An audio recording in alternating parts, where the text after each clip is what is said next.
le fo mai whanunga le nei tai au fau, ma le nei a so fau, ia, e le ma lue ma le pa iae o le au whaafonga le nei tai au le asong fua,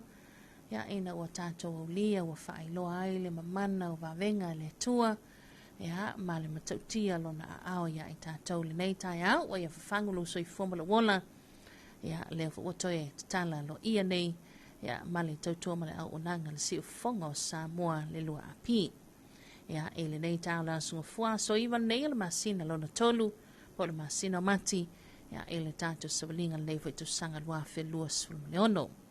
Au le amatalia, ia a tātou whaasalanga pe ona masaliai, ia ona tātou mua i whaaftaia, le anga le lei, tātou whaaftaia le alofa o le tua, ia e tātou, ia ua tona ia tu le nā weekend, le ua tātou iai le nei tau fau, ai a le nei aso fau, ia ilona alofa malona anga le lei ona melea, ia o le tātou sauninga loto le nei tai au, ia le ua tā pena mai ai, ia le afionga te akono, le afionga ia leo wha maile, ia maile matanga aluenga, whailoa i tolu, ia ile afio anga wawala, ile eka le sia katoliko. Os malau whaafonga le tātou sauninga loto le nei tai au.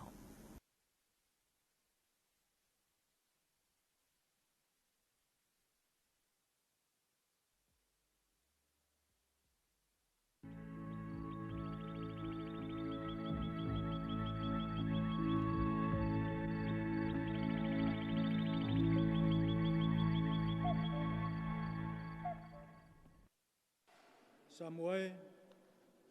mapu mai ai te ute ma whaiva o le nei aso. Se o tātou mori la au i whonga e sula inai le angalelei ma le alofa o le antua i ai tātou. Tātou sisi whatasi le fu on man malo ke riso i le suafo tama, ma le alo, ma le anganga pa ia. Amene. O le vi inga le tama, ma le alo, ma le anganga pa ia. E iolona vi inga e saila matanga, whapea foi ona pōnei, ma so uma i le whawavau lava. Amen. Le atuae, e whapea ona nau o le aila i le vaitafi. O lo whapea ona nau lo wanganga i ante oi. Ua fia inu lo wanganga i le atua, o le atua soifua. O afe ea o te alu atuai i ailoa iau, i luma o le atua. Tātou vi atu i le atua i lona vi inga.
Ia whatasi le li mautou,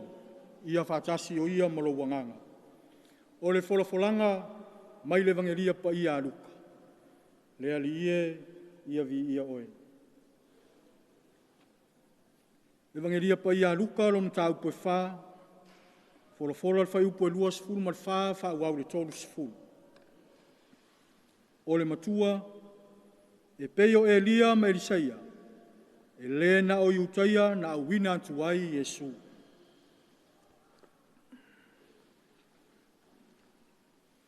Ua whetala iantu fo i o ia, e moni o te whai antu i ante o tau. E le talia se perfeta i lona nu moni. E moni o te whai antu i ante o tau. Sai Israelu i ona po Elia, o whawhine e tō tele, o e uotia la tau tani. Na punitia ai le langi i tausanga e tolu, ma masina e onu. Ua onge tele ai le nu uma. Ai le i awina antu Elia i solantou, ua na o Sarafata le a ai o saitona. I le whawhine ua onti lana tani. Sa Israelu fo i le pela e tō tele i ona po o le profeta o Elisaia. Ai le i whamamaina solantou, ua na o na manu lava le suria. Ua whalongo i lantou uma o le sunako i nei mea. O na lili vau ai leo i lantou, ua lantou tutu mai, matulu i ante ia i tua o le ai. Ua taitai fo i ante ia i le tofe o le maunga. Ua tua ai le lantou ai. Na ia lantou faitio ifo i ante ia. A ua savali ane ia i o lantou va, ua maliu ese. O le tala le lei a le ali. Ia vi ia oe le ali i Yesu Keriso. Le fata alofa ma o folofa antu le neita ua fiafi. I le whaafonga taputapua i mai o sio tantu wantunu o Samoa. Ai maise lo tanto puleanga. O leo ua tanto iai le nei vaitau sanga pa ia o le vaitau sanga o le whanga furu. A o folanga o le so, ma le fetalai mai o lo tanto wali. E whai mata i ala mo i tanto. Whai mai ua whao ngai Yesu tala whaasoro pito. O ni isi o perofeta tau taua o le tusi pa ia. O Elia ma Elisaia. E tau mawhai e whaamatala tala mai ai le alofa o le atua. O le alofa e le whaapito. O le alofa e le whaatua o ia. A o lona alofa e muti vale. Whai mai e tele ngese lona to sa. Tele na wā lona alofa. Whai mai le tana. Sa iai le pela e to tele Israelu le taimi o Elisaia. A o iai fo i mana manu le suria. O se toa maros. Sa whai matai au o taua. O le mea na tupu. Po le ale to tele o le pela sa Israelu. Ai whai mai ua na o na manu lava. Na whama maina Elisaia. Ai whai mai o na manu o le suria. E whape na foi le profeta o Elia. Whai mai ina ua o le onge tele i le nu o Israelu. Pe tusa o le tasi ma le afa tausanga. Ai na iai foi ma le whawhine Sarafata. Ua oti lana tani. Whai mai na awina ifo e le antua Elia e whawhanga ai a o iai le whawhine Sarafata. O nei mea uma o tutupu. I nao na po i taimi o le au perfeta. O lea sa tau mawhai Yesu. E whaau tu ai ma whaau wao ai se whiau mo Israelu. Matangata o lononu. Ia tātou i loa. E lei au wina mai Yesu o nao ni tangata. Nā whio mai Yesu mo tangata uma le lalolangi. Tu mai lo tātou o langa whaale aso. Ua tala whiunga lava ma le nei vai tau sanga pa ia o tātou savalia. A o se whiau fo i mo i tātou. Le atoanga o le alofa sa saa mai o le atua. Na ia au wina mai ai lo na alo e tō tasi na ia pua ngā, ma liu, ma toan tū. Ono le lalolangi ang sal. Whapena se la ngona ili newa i tau sanga. I le fio mai o Yesu. E le ia fio mai Yesu. I ni tangata maumea. Po ni tangata ata mamai. Po ni tangata e 5 marorosi. E le ai. Le au maninu. Po polonga, po sa loto. Tasi lava Yesu ia i tātou. O se fe au fo lea mo i tātou lona nuu whātotua. O tātou iai lo tātou sauvalinga i le neiva i tau sanga pai. Ina ia mawhai o na tātou wofa lofa atu i o tātou tua oi. A lofa atu i le tangata ua mativa. A lofa atu i le tangata o mo mia lo tātou visosoana. O le tangata o lo popua ngātia. O na le pinelea. O no tātou saufangalea i lona mālo e whamamau. Tātou tatalo i le antua i le netau a fiafi. Ina ia whaamatala loto a fionga paia le atua, mo i tātou. Ina ia tai tamai lo tātou savaling. Ao tātou iai le neila lo langi le tūmau. Tātou tatalo. Manto iai le netau a fiafi ale lo alofa whaasoa. Moli le soifua o Samoa e mese lo mātou puleanga. Mātou whaaftai lau puipuinga ma lau tausinga iai mātou le nei asu. Tiute ma whaiva ma lava singa sa whiangai ma launu. Vi ia lava oele atua lo mātou tamā i mea silisili wa e whaia mo i mātou. Tele na walo wa lofa i ate i mātou. Au i mātou ni tangata e pa upea ma anga sala pea i luma o lau sila whanga pa ia. Mātou valvalusia o le whau lo fina ngaro pa ia le atua lo mātou tamā. I o mātou se ma li o mātou waleo. Lofa whamangalo Samoa. Whamangalo lo mātou puleanga. Ai le ngata i lea te tonu ainga teitasi o mātua e o lava i whanau. Sausawina i mātou le toto tāua o lo warpelo Yesu Keriso. Whamamama whamangalo ai mātou. Ia mātou mo mori atu i lau wafio se o mātou wantunu o Samoa e le ngata i lea lo mātou puleanga. Ina ia iai pea u whamnianga iai mātou. Tai tolu aina pea i mātou i taimi uma māso uma. Ina ia i uai ti ute mawhai. Ai fo iai le vi inga i āteo. Ia lo mātou ti talo lea lea tua. Whātasi mal whautua ti talo lo mātou ti napa i o Maria. E ala i lana whautua ti talo i lo na alo Yesu Keriso. Sia walofa Maria. O tumu oe le karasia, wa i āte oe le ali.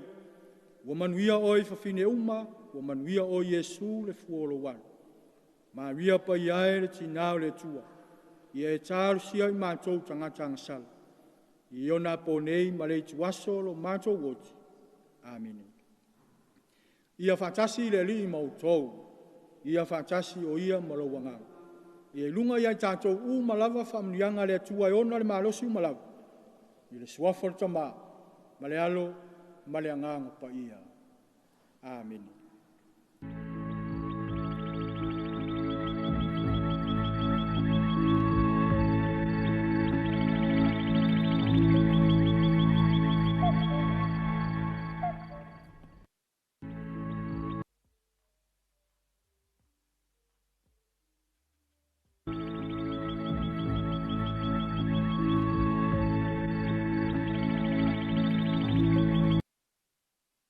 Ia, o le naua whaafonga le tātou tunu o le tātou sauninga lotu i le nei tai au. Ia, e pei o na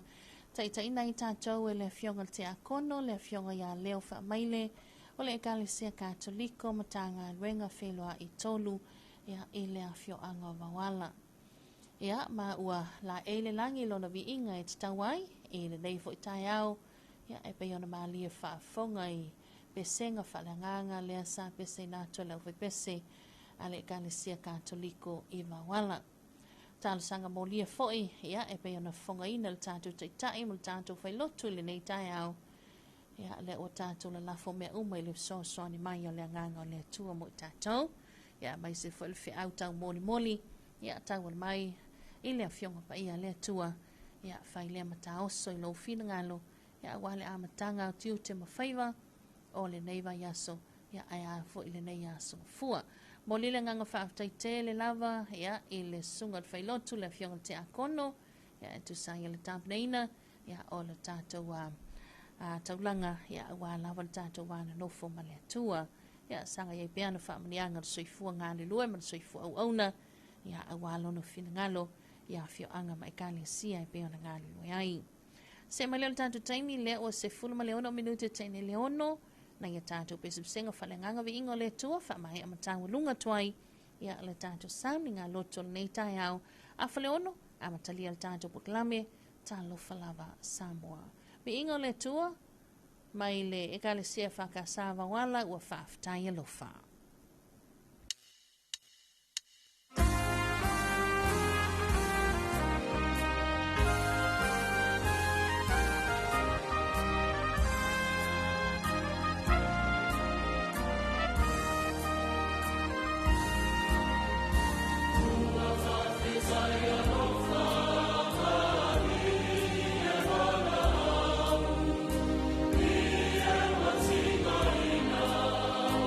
Oh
Talofa lava.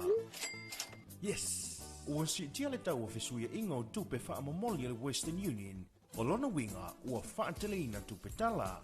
O le a wha i titia tupe wha o ngai lafo mai ai. Ai te le o le a talaina. Ha whea nei le official e number one currency Western Union. Pe vala au mai i le lua lima ono lua tolu. Mo nisi wha mtalanga i suinga maua e. O taua fesuia ingo tupe ala Western Union.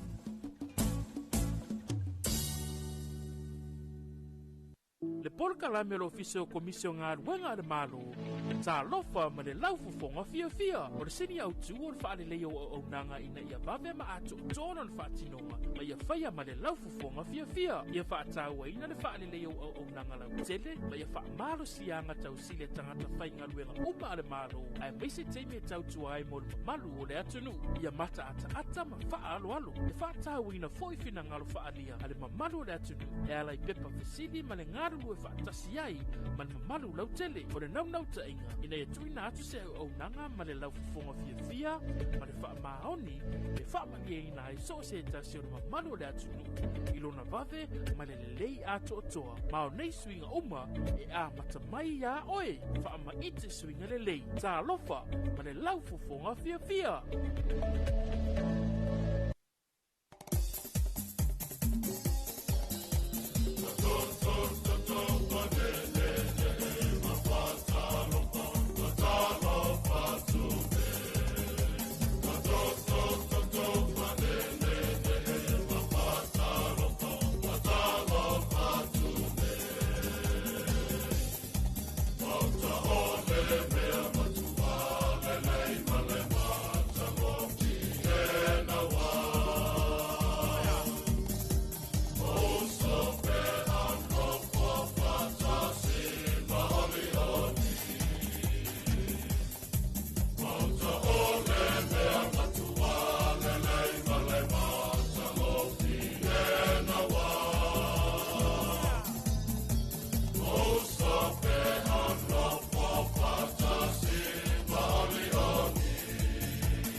Le taimale watine vaenga le taiao le wa awhatonu nei male tu la e ono ya o le tautoma le unanga ni si fongo Samoa le lua apile nei fo taiao le asu fua le o tatou lia ya e le lofa male anga le leia le tatou tapa ausilio le langi ya o le fo iwa mafua ina tatou pe nei ya e le nei taiao fo ya o mo tatou mo le mawinai ya le lofa male anga le lei o lo tatou tua. Ya le o tatou se mai ai fo i o tatou pesipsengo whananganga vi ingo le tua santo inatu ya e wha mai a toile tatou san ngā lotu ile nei tai au ale o tatou se mai ya e le tatou puklami Talofa lava Samoa ya e whaalolonga ale a fionga le pule ya mai se fo ele whainga wenga umalava le kambania le Fexco ya le tu mai pe ma fola mai pe la tu au ya e lango sua malo sil tanto pot lame Talofa lava Samoa ya ele amatanga fo yo le neva yaso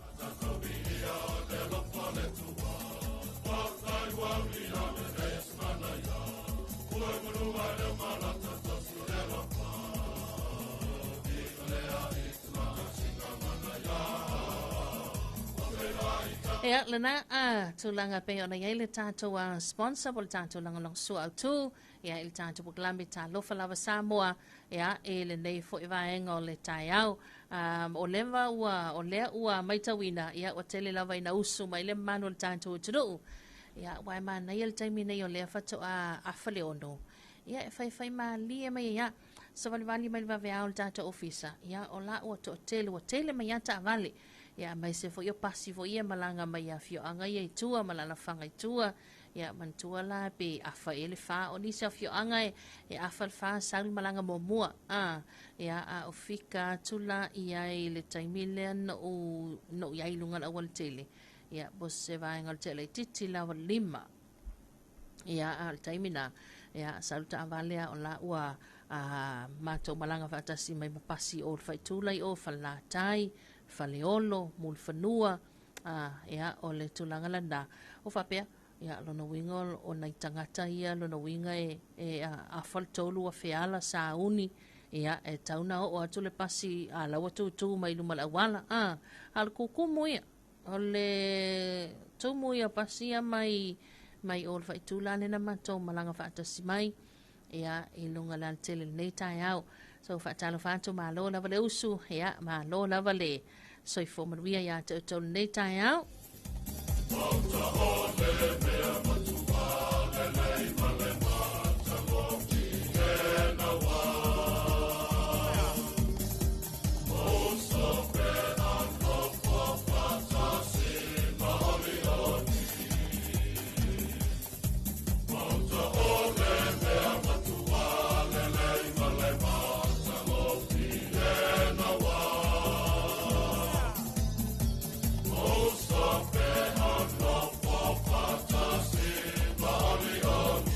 Elena tulanga na pe ona yai ya le tato wa Talofa lava Samoa le nei tai au ya ele fafunga mai la tato tudu vai la le watau fau mai tato le na telefoni tato por klamel tai au ya ai fa Talofa tu ya ina ya tato pa angai America Samoa ya ile ala fa ifo ile nei tai au sa pati pa yo le li ya to ya ma lo lava so ifo manuia ma lo le langi ma anga le fo ile li ya itapena uma wale asusa ya mai se fo ia ole tapena nga wai lava ila tau afa pe o tuai le fiala ya e lava ila tau le ua stofi fo ila fa muli ainga fa vela le swa vai ia ma fa tino uma ia nga se senga wa fo ifainga to na il nesa ya fa ina ua vela uma kuka ma ya ma vela foi le suava ya malo ale ala po ya tali lo le ba lu tai au ya lula lo leo le ia pai ya nga i sauni nga lo to nei tai America Samoa anga leila li ilanga ya tu ta po inga masauninga talawani to galang malo la wat soi fo manuia ya to nei ta wa talawa tu ta to por kalame ya malo le usu ya ilo fo i la to ya to inga tai milawa nei ma nei ile fatino nga wenga matiute ya e se tanto motu toke la fa talavanto ya ele lo na tanto paanga ya be fo yo ma ua tanto fas longa ele ngata lunga tanto to EP Facebook page YouTube ya mai sol tanto Cinerator app ya male tanto amo lima fast fulu o le lo manino le ya e ina toke la talavanto le sunga ya yeti mai se fo yo le falto ya opu ya malai paanga umala toke la wa tafu ka fo mun kono talo ni ya vi ia le tua le nei tai au Hajalo vantu e la tolo maua mai tato fa salango lungo penga te fa ilangi ya ma lol soi fu afolau ya vi ia le li wa tato feilo ai pu e manua le pu e mala ya i lungo nei lau pepa ya mai se fu le ata mai ya ma le te leo le sila fia ma le ngava ya ila tau fa yangi meo inkangeki ya wa andali ai internet ya ele mafaya na e sila mai mo tilatu ya tulanga fo ye pe on yai ya la tato tudo ai ole a wivil tato maftanga dungal ea ya ele nei fo taimi ba ua ia se fa poponga la tamai le report le tanal tau ya mono tato tudo sa mo mai se toke lau le toi kwata ile fitu ya ile tau nei taleli to la fitu fa fonga ile wai fa sala without tanto telephone mai vai fanua lona toi without na tali to la valu ile tau nei ya tanto programme fa so masani ya same for el neta ya on pa umailea ya ole songa ya tu into pa imateva valua ya ile tanto fa so neta ya tali to la afol valu ya o tanto fa mlenga so formas fa na eleva uia ya ale to ina mai lo fe autos to see lungo tanto Facebook ma tanto YouTube ya fa italia level tanto proclame ma tolo lo winatu ya mai se foi fa manianga so formas fa now ya e pe ona masa ya ole aso iva le nei ona masina mati ya ele nei to sanga le watatu lia lua fe luas ful maleono atalo fo isunga fa finganga malanto ful tua ya fa tunu ba le fo ye le ya fio anga malan fanga ta se wale tumalon finangalo ma lo la vol so fo maria ya malanto fo ile nei ta la so fo to tele ya wala usu wa tau so sua to wipu fa le nganga pe ona yai ya tapo inga masa ninga le son nafi ya ambai se fo ye il tantunga ya sa ba se fanga malolonga file mu male to file mu ile lo na yo tatu tangata ya amai se lava ila to sa Fia ngai fo i mga duenga batiute, ia, malo lava tautua, malo le onu sai, malo le tau, ia, i ngā luenga pe ona iai, ia, hatala wātul tātou buklame. Siba enga la leana ngā le lue le boa na po, ia, o lea fuwa tāpena manava, malo lava, malo fai o le faiva, o lea sa ka ngulu wāna ko kele ia maa, o lea lava sa whatino la o taupito la au, ia, hatala wātul tātou buklame, malo le tawatai, ia, malo le ngā le lue, ia anga ia tulola ia I maota malawa I sina malo longa ia o le nganga lava le na ia lava le lau malo lo fai le lau tausinga ia malawa le malo lo toi sa ili malo si foi ia awa ia le toi fa awa wina ngā duenga matiute ia ile poana nei ia ma le tele ma le anonua I o tala lunga penga te fa ilangi le ngā tole taua ia ile va lava o tunu usai tu tonu o ia lango lango ia Iran, ia o ai fo ia lango ia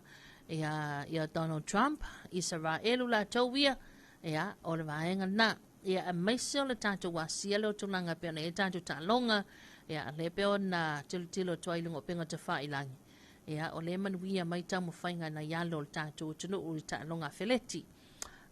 le tupā li ima le tupā to mai tai, ia maiso eniso tātou talonga lea le tongi pulu mamafa, ia o lea lava lo whanga soropia. Ia ma me se foi o lea se tala le tulanga I tāpenanga lea lo lea tunu ia tai pataia. Ia ilana fusuanga. Ia ma le tele ma lana e le ngatau o mea lo tutupu li po tia mainu o penga ta wha ilangi. I lea tunu ma lea tunu. Ia ai tātou tala no ai foi. Ia e le tele foi ma lea no anuai. Ia monu ngā vevele I tutonu le tātou tunu.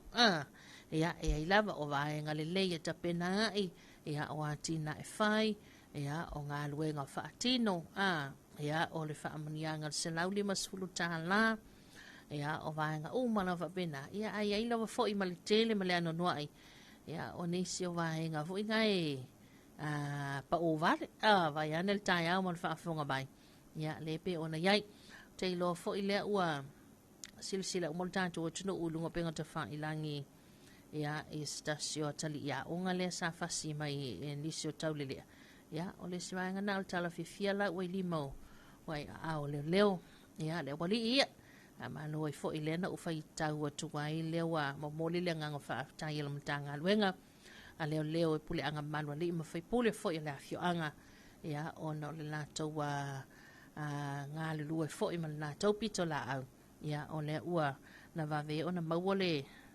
ia maula ia le safa tino ni tu langa le ai tato se ma sta to fa fianga nei tai au vai foil tanto bona mtana bala Samoa ia ona tato se mai lo le mai alta do best day mai le o best le polisi ma lungo le fifi malifa mano le va veao tau sangi lunga funga la au mai alta do best le tato se mai tanto report el tanal tang mo Samoa mo tokelau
le sauna o le o vepese tama matene le kalisi maulunga le fifi malifa le nei tai ao. Hea, whaatalawantu le tamaya sa vainaya. Ma se lanto ainga inai santu ya tua. Ma lo lawa le sui fomanuia.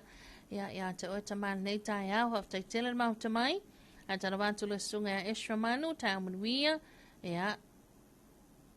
alofa anga na yamato ainga. Ta po mai Samoa.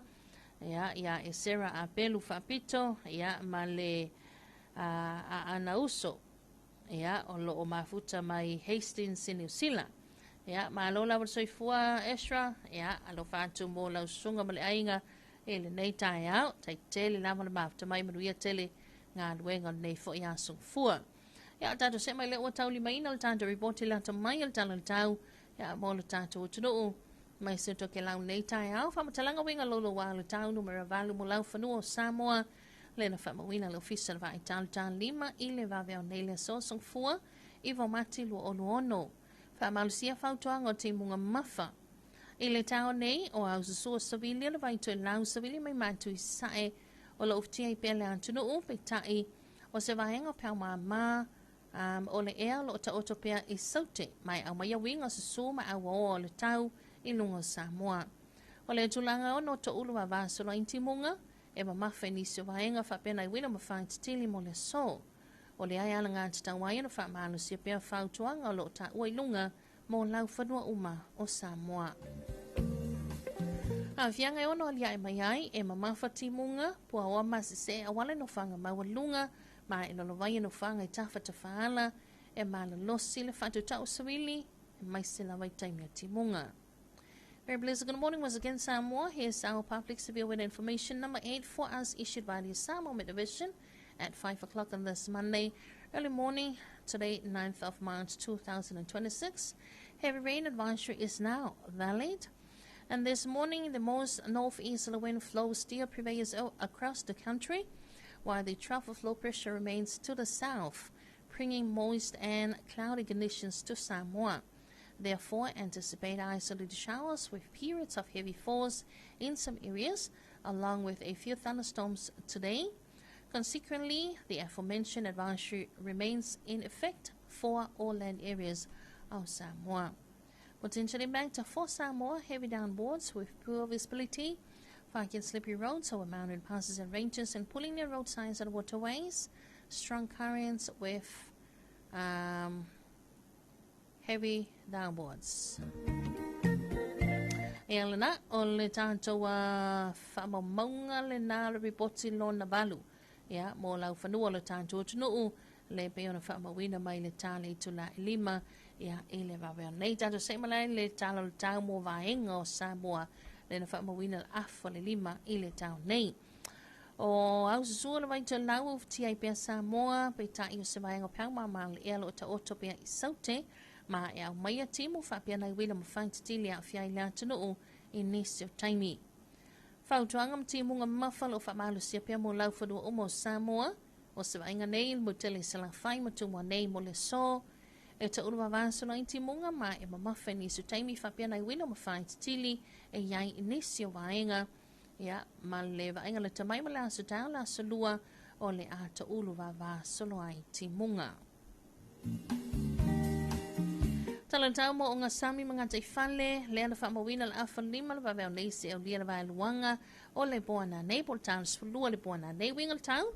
o au so sawili mai mātui sae o lo o vitia i pia o ngā sami o Samoa. Wainga nei ngā tai whale ma o ngā sami i mātu, mo lea so, lea angere vai tu lau sawili mai sae, e se fulu lima lua sulu kilometer le tula, o ngā lumau mai lua le lua ma le awha mita. Mo hatai au, o le angile matai o polu savili mai sae, lua swalima tolu surgir mita le tula, o ngā lua lua le lua ma le awha mita le mawalunga. Wainga tai whale ma o ngā sami saute mo le so, o le angile vai tu lau savili mai isa sae swalima le lua swulu kilomita le tula, o ngā lumau mai lua le lua ma le awha mita, ma le aso tai au, o le angile matai o polu savili mai isa sae, e lua swalima tolu swulu kilomita le tula, o ngā lu e lua, i le lua ma le awhamita le mawalunga.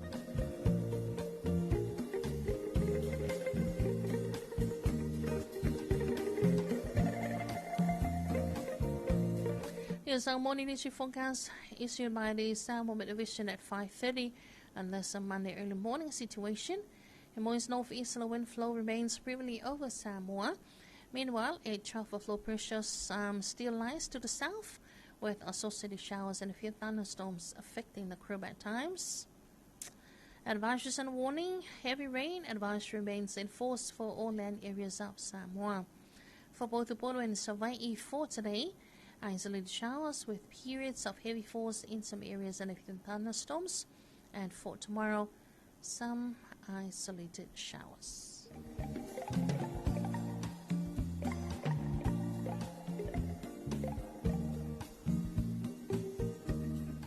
And here's our morning marine forecast. A moist northeasterly wind flow continues to affect Samoa's marine waters. For the northern marine waters for today, northeasterly winds of 10 to 20 kilometers per hour, waves and swells of 2 to 2.5 meters. And for tomorrow, easterly winds of 25 to 30 kilometers per hour, waves and swells of 2 to 2.5 meters. And for the south marine waters for today, northeasterly winds of 10 to 20 kilometers per hour, waves and swells of 2 to 2.5 meters. And for tomorrow, easterly winds of 25 to 30 kilometers per hour, waves and swells of 2 to 2.5 meters. Ya o leo te lenga le nanga ripoti lan te mai il talan tāmul tātou tunuu. Ya bea fo i ona whamawina mai il ofisa na vai tau. Tātou lau whanua mal tātou ngata I whale. Ya mole nei fo i asung. Fua tala wani tuki lama lo lawa sui whamanuia. Smailo whaafonga le ripoti lan te mai le nei il talan tāmul taule na whamawina. E le ofisa na vai tau Samoa. E le tāle ono I le tau nei. O winga le tau au sawili mai sae lo oftia I lan tunu upe tai. O se waenga piauma mal e a loa fiai le atu e lau. Aingal tamu te lau se o lia le wailuanga le boa tai au le a iai ti munga whapena I wila ma whai tili. Whio lolo whaasalo ina ma le losi sawili mai sai. O le sami si whaasalo in so. Ainga iona tuatu o le a iai ti munga whape fo inai wila ma whai tili. Here's your morning focus for you, Tokyo Lau, and this was recorded at 6 o'clock on this Monday early morning. Situation of most easterly wind flow prevails over the crew. Meanwhile, a trough of low pressure is expected to affect Tokyo Lau. And focus to midnight tonight, tomorrow for Tokyo Lau, occasional showers and isolated thunderstorms, moderate freeze easterly winds, moderate drowsies, and for Fidel over Tokyo Lau, occasional showers and isolated thunderstorms. E ale na, tūlangana e pe ona iai, e ale tātou reporti la ta mai il tala tau, mo le tātou tunu, mai se whole whafonga mai Tokyo Lau, e le nei tai au e pe ona whamawina, e le tātou ofisa lewa ai tālu ben sula mo le nei, tā lima, a whalima, tā leono, e le tāu nei, mōli le ngango whaafte tele lava, e le pulenga ma le ofenga ruenga le tātou ofisa lewa ai tau, mai se wai lātou lea sā ngā le lua e le pō ana pō, le leana whamawina, le talo le tau nei le veau, le fua ma nawa le sifi, talo fo ia ila tau o lea ua suia mai, a tātou awale, matai tuina o tātou masini, tulanga pe ona le tātou ofisa le vai tau, ua manino fo ila le whaafonga ma le sila fia le tātou tunu, le tātou tonga pe ona le amatanga le nei vai aso, po nei fo iaso fua. Luas fulu iwa minuto te else fulu an pōle na whalangoina e lulua de mafui, ilo tātou tunu, ai wata whaaftai lava I langa le leo le lii,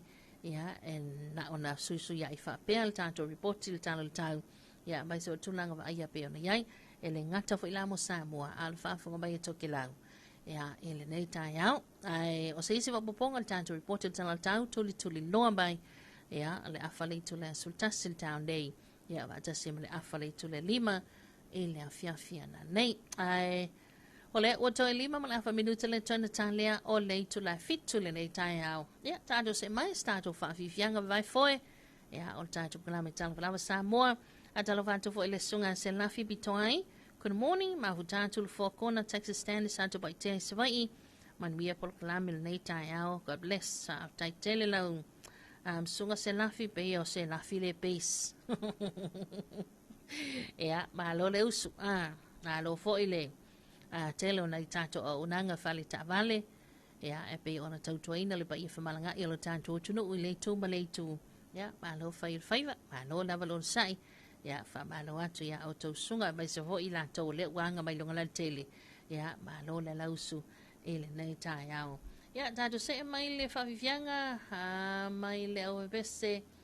ya le tusi Taliban le tayao mataniu fenga imaleata ya ona tatu se mai lo le ya tatu telefone mai vai fanua ilona wa fa salawina le nei tayao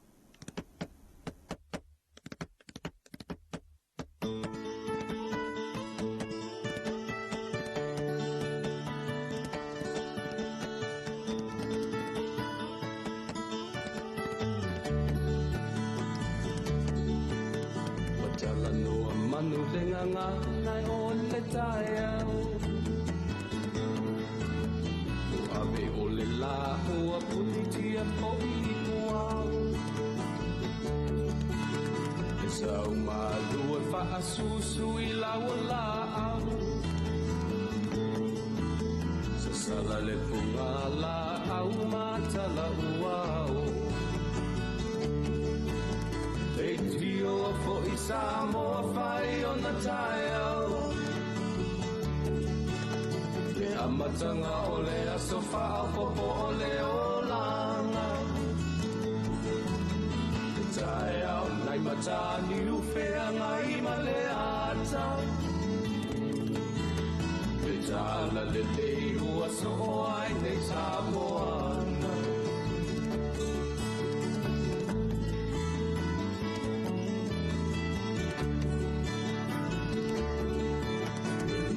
Tau whao le sua mani e o le mine ula Ma pau ponga o le lupe lunga o le moso o I pula Le langa ali ua pua ina mai lona manomi E aso fo ua poa ina I le Samoa moli Tio fo I Samoa whai o na taiao Le amatanga o le asofa au popo o le olanga Le taiao nai matani ufea mai ma le ata Le tala le lei ua soho ai nei Samoana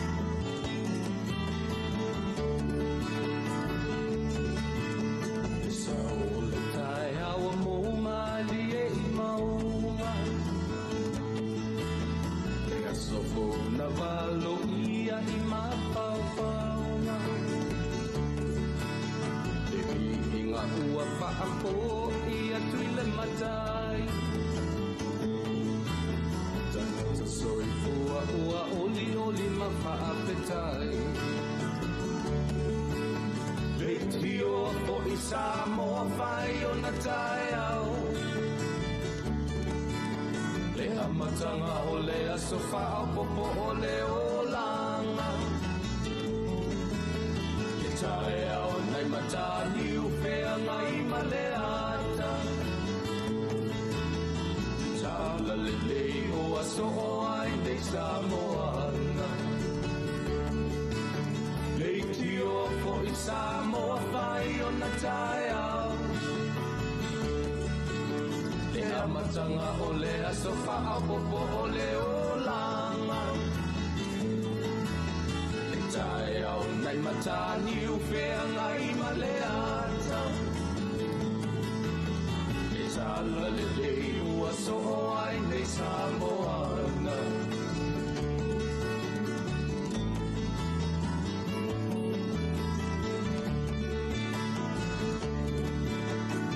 le whawhiwhianga na le vaenga le tai au ma le awe besa le tusi Taliban whatalo whātu le sunga le whawhianga inga ia revenue ma le whaletua ia whatalo whafoi ia i le tuanga ni a whiata Ia, a mai se foi se uso ia Sofia le ua usu fo inga luenga matiu te nei tai a manaia ma lo lava le usu. Ia, ma lo lava le usu ngot whawhenga inga mali whatua. Ia voltai au fa pe nei ia a mawal pani ke vela vo inga le fai intena ia umana ia tele. Manuia telefo whanga nei a salo va tele atu. Ia, manuia fai inga luenga sis, manuia nei tai au. O le o tātou nei lima le itu la fitu tātou se mai i le lua i whasala o tātou telefau mai vai whanua ia mo le nei tāu le asong fua le ua tāwareina whangai nātou le sunga mato aina i sāko.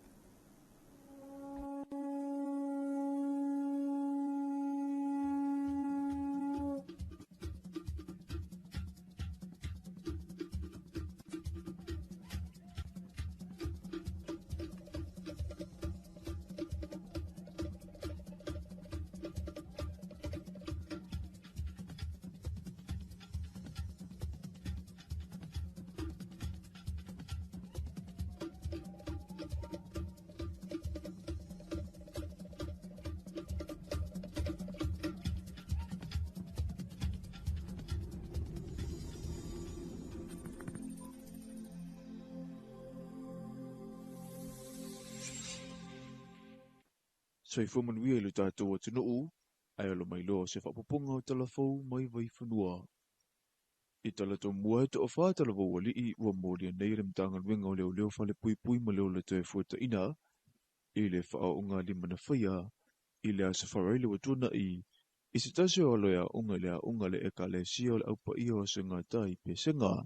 O le wha o ngā lima na pu e nisa na mamalo le atunuu umatu ilunga o le upenga te whailangi, na whaingo fia i o na maua. O vai moso na tupuai, i tawhata whaala o whenga saloha i whemalanga i ngā taawale le piso le awala, ma na maua le whaamtalanga a le talavou na a fia, na te le isi la fia le mafuanga na uso whai o ia, e tau le lea nei e tofa ua maulia. Na maua le whasosoani mai se tasi tau le lea na whaasau ina i le na a fia, ma o le asa tōna i na mawai nei na mauai, o loo manuia le alo e lea i fo ini manu anga. Ua whaafetaia le ofisa leo leo wa li ima whaipule, ai o le pula nuu fo ima matai o la fiu anga vai moso, ina ua tali wawe atu ma whaingo fia i na maua le au whaatupu whaalewe lawe. Ua whaafetaia fo i le atunu usa li poti atu le whaafita uli, e leo alo fo i le tula whano, i le whaatino whaasalanga mo so asitasi, e so sofa ina le saunga le mua le atunu u. O le vai ato nei le whaamue a matai le ngā duenga o le whausia le ofisa mo whaalewe e tutupu whaafu se i le motu i se la whai, e tala tutusa ma le ofisa o lo i tona i mato i tō mua nei. O le naunau ta inga le mtanga duenga o puna o whaale nā tura ma se se manga, i na ia whaingo fia o ne tari atu i mana o ngā le mamalu o lo o alala mapapa au i sawai i taimi o whaalewe e tutupu whaafu se i. O le a whaatino i le kampani whauwhale a liki le ngā luenga, mo le se fulu masina, e pe una whaakone karate i nai e le ofisa le whailautu se le Pasifika. Na sau noa le awhionga le minisita le mtanga luenga, o puna oa whaale nā tura mo se ese umanga, ia Honorable Alevina Ale, o fuafuanga umanei, ina ia saunga le mū le loa loa Samoa i taimi o whaalewe lawe. Ma talawhai o le ato e taua fia le whanau so le atinu ui le aso tae au le asolua, aso se furu le masina mati lua whelua se furu mo le ono. O le alua ia i le whanau le nei le toe maua i awanoa su ia whai pule, mo le tumalo vaisinga no lua, ma le tumalo whaapalo tau sa whata numero tasi, le whato ama vai atua la whainga palo tala iti. E ia itu la whanau le ato e amata tala noa ina, ai meso lipo te whafonga ina, Whaatasia i mele lasi o whaina ngalo o suia le palemene o le a whelafo iai. O le ato ni mata ia fo ia le to tele le whanutanga le neva iaso, ma e whaasara lautu usa o fo i. E le ala ata le malo le TV iwa whaatasia i mele le tio le malo le lua api. Malunga le Facebook, a toa ma le YouTube, ale nei lava ofisa whaasara lau i mulina u, i lalo le whaamalu. Alam tangan wengo fisa o ta inga, ma whaamtalanga te kunolosi. Talafona mai vai whanua, manuia tele fuafuanga le nei aso.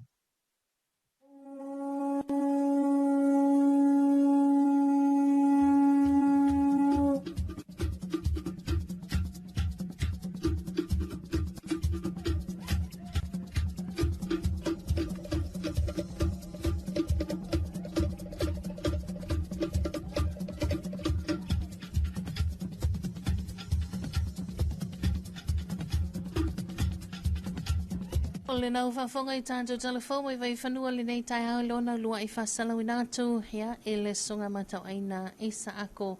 ia malona toitu inatu ba tali tu la valu le tau nei 5 minuta le utene le tu la fitu ia tātou se mai whawhifia tu lu bese whale o mawaenga eni hanken ia male te tafa mai o ato tau le leia le nei tai hao.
Talofa lava. Yes. Ua si tia le tau fesuia ingo tupe wha mamoli le Western Union. O lona winga ua wha teleina tupe tala. O le a wha i titia tupe wha o ngai lafo mai ai. Ai te le o le a talaina. Ha whea nei le official le number one currency Western Union pe wala au mai i le lua lima ono lua tolu. Mo nisi wha mtalanga i suinga mawa e o tau fesuia ingo tupe ale Western Union.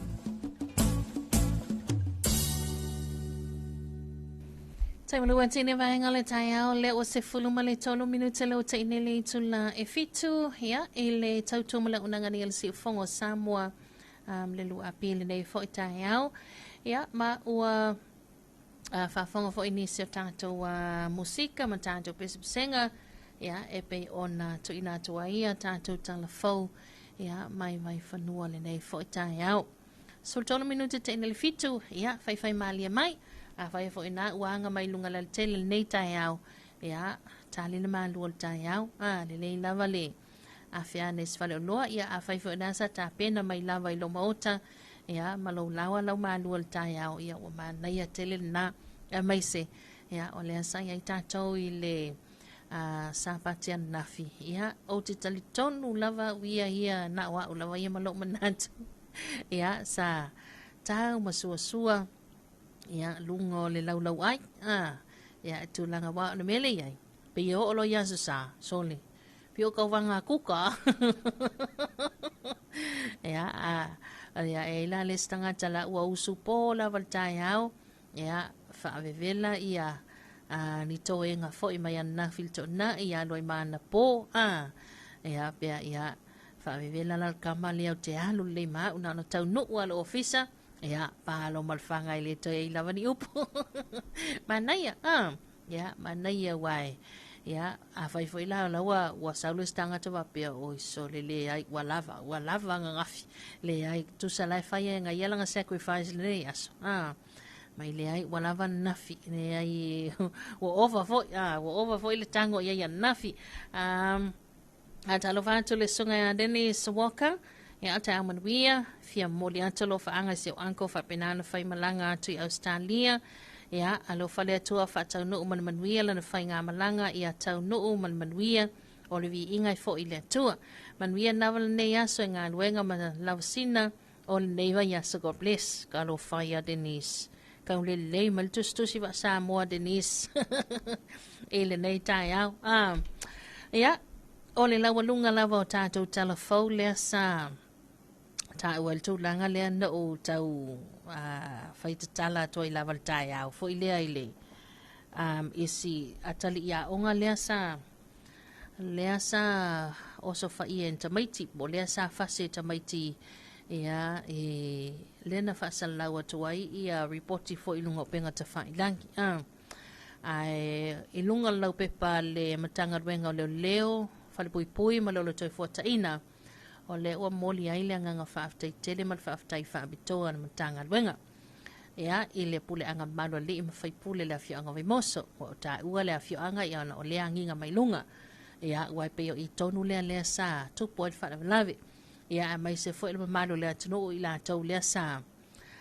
li poti atu ma vawe na so ta ia tonu matanga ruenga o leo e tusal whaana valawe lea sa tu le mai ia paulawa tala fia ia elaima se vaenga fo i o le atali ina afia ia a mea o leanga po o afaina ia o le ala wai o le matanga ruenga o leo ia awali ia to fa ia tilo toi fo i lunga o penga ta fa ilangi le tele o tustu singa ma fina ngalo fa alia ia ono tulanga fo ia ngale ia pe o nai fa lawi le sa fa tino ina tulanga le ia pe falling mai le a onga i le fainga luenga ia o le tulanga na ia wa manino mamala malama va o mana paulava ia te au foi ia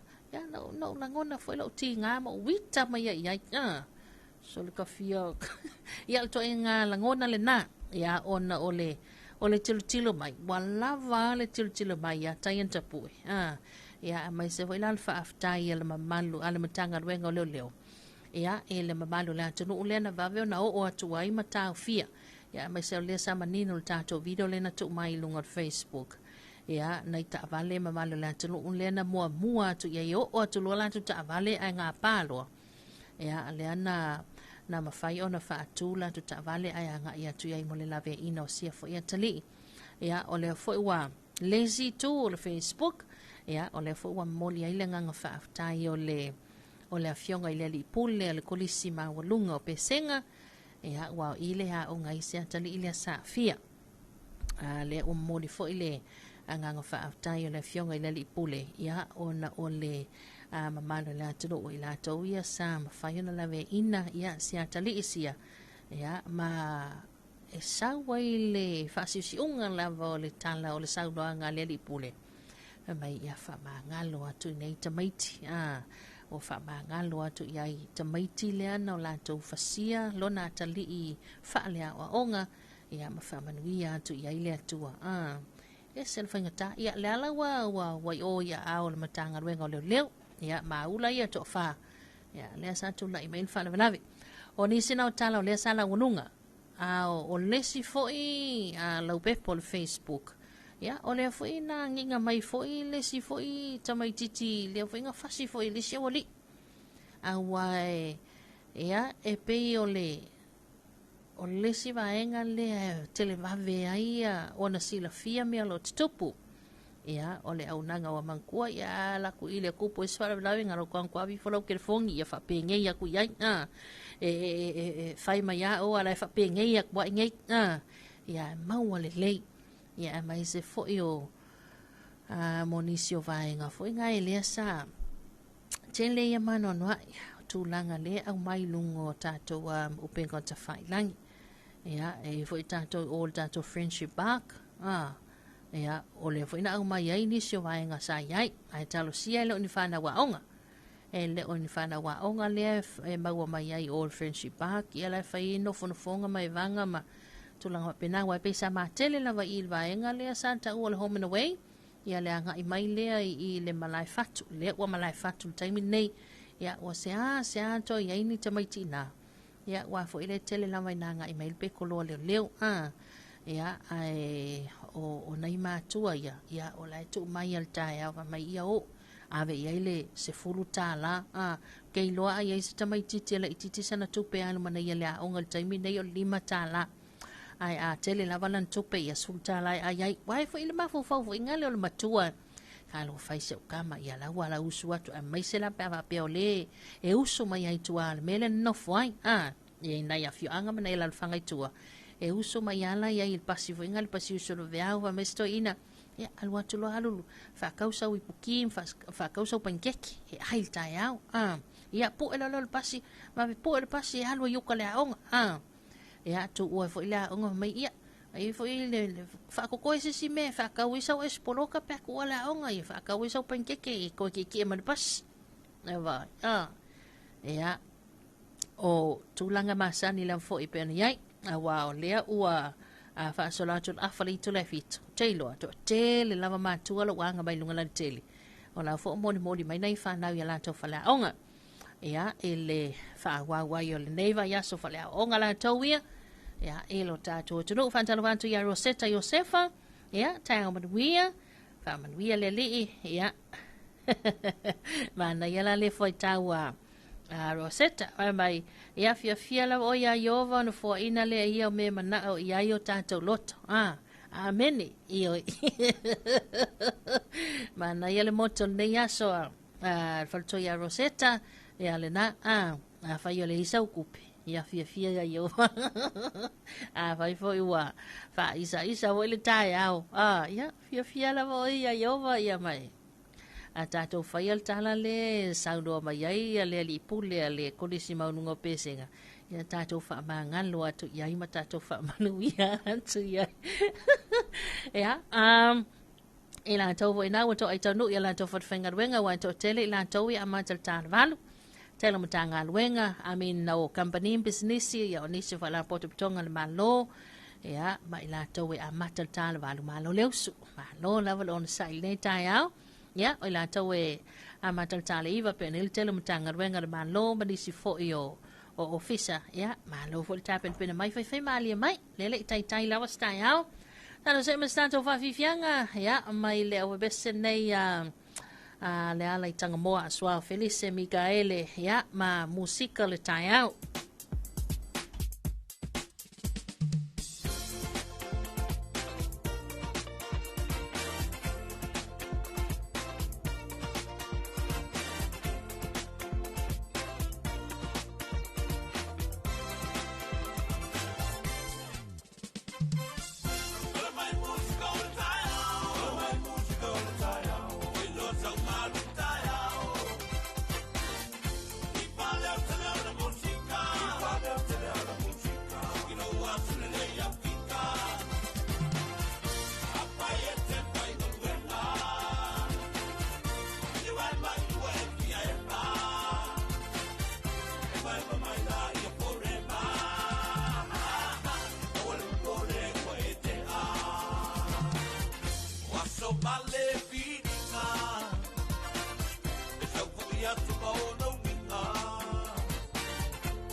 Le polka la me lo fiso komisio ngā ruenga de malo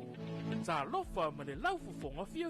o le sini au tu o le whaalelei o nanga ina ia vave ma atu tōna le whaatinonga ma ia whaia ma le laufufonga fia ia whaataua ina le whaalelei o nanga lau tele ma ia whaamalo sianga tau sile tangata whainga luenga uma le malo ai maise teime tau tuai mo le malu o le atunu ia mata ata ma whaalo ia whaataua ina foi fina ngalo whaalia ale mamalu o le atunu e alai pepa fesili ma le ngaru lue whaatasi ai ma le mamalu lau tele o le naunau tainga ina e tuina atu se au nanga ma le laufufonga fia ma le whaamaoni e whaamania ina e so se tasi o le mamalu o le atunu ilona vave ma le lei ato otoa ma o nei swinga uma e a matamai ia oe whaama ite swinga le lei Talofa ma le laufufonga fia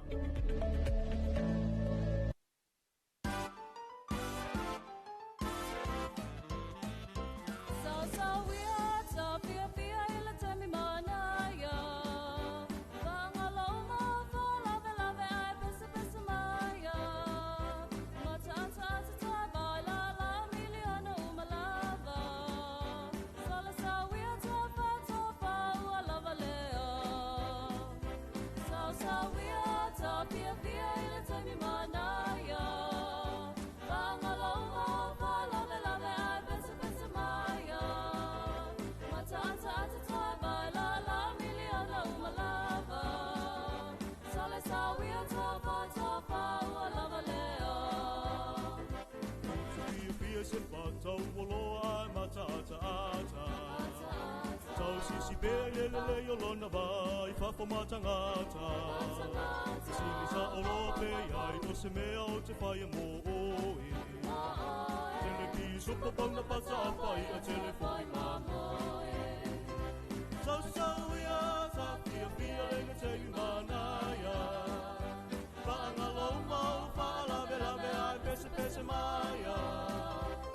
Tata toi vai la la miliona umalava Tungo sawia tapa tofa ualava lea Samoa lo what's new bele Emisa mita lo wanganga ia te oe Lo what's new topia mai nga Tanga lue matoya what's moia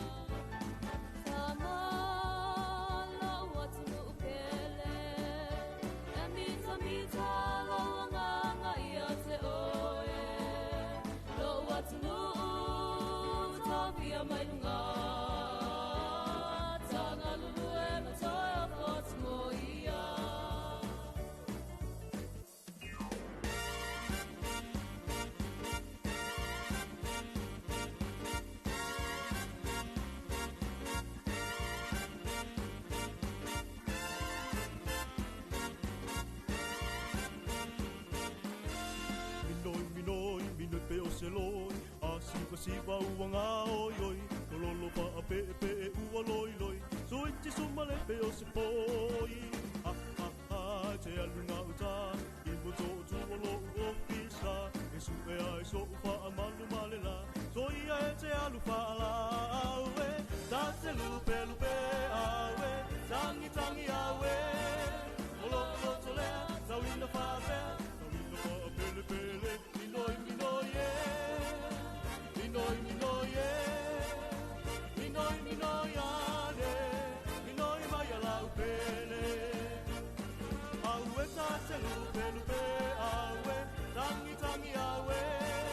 Olo olo tolea, tawina whapea, tawina wha pele pele. Minoi minoi e,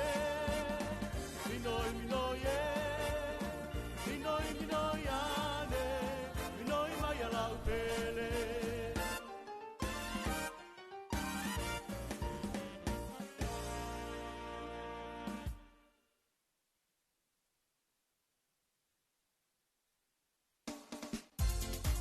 O le whawhiwhianga na musika soi whiwhiloi al nei wahenga le tai ao, hea mai le uwe besele na le kolisi maulunga le whiwhi ma lifa, sau sawia ta fia fia, hea o le anganga na e pei ona iai ia le nei fo i tai ao o le asonga fuala tau ia, hea o le ta pena fia fia mai, hea ma lauso fia fia mai le nei tai ao, ia ale ngatan mamalo le ufenga duenga ia mai se nei whanau ia lata wa o ngai tāpenanga masani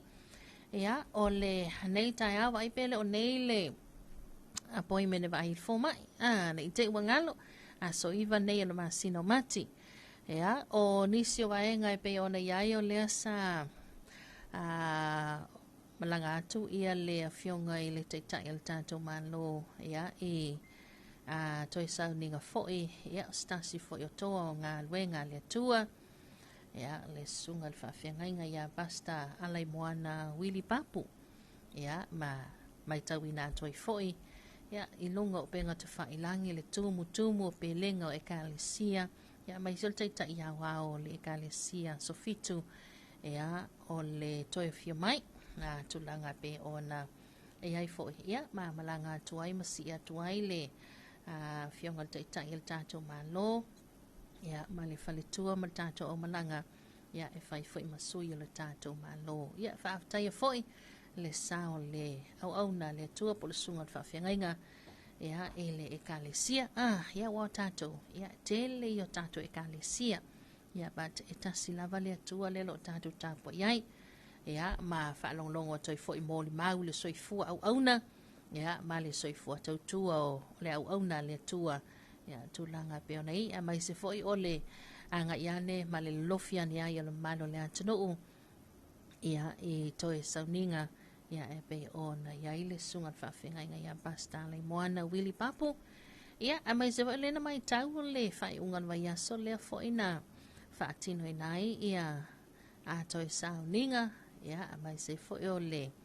sauninga wha le malo ia a le tua i leo le malo i le awhionga ia wha o le sanga tupau ainu ia stasi foi o tamani i lea sa a vea masui o so fono ia a le fono a le palemene ia mai le tu malo vai monga wha lea na tula i mai ai ia le awhionga ia katupau ia o le tulanga lea pe ona iai ia le luafe suluono luafe luatas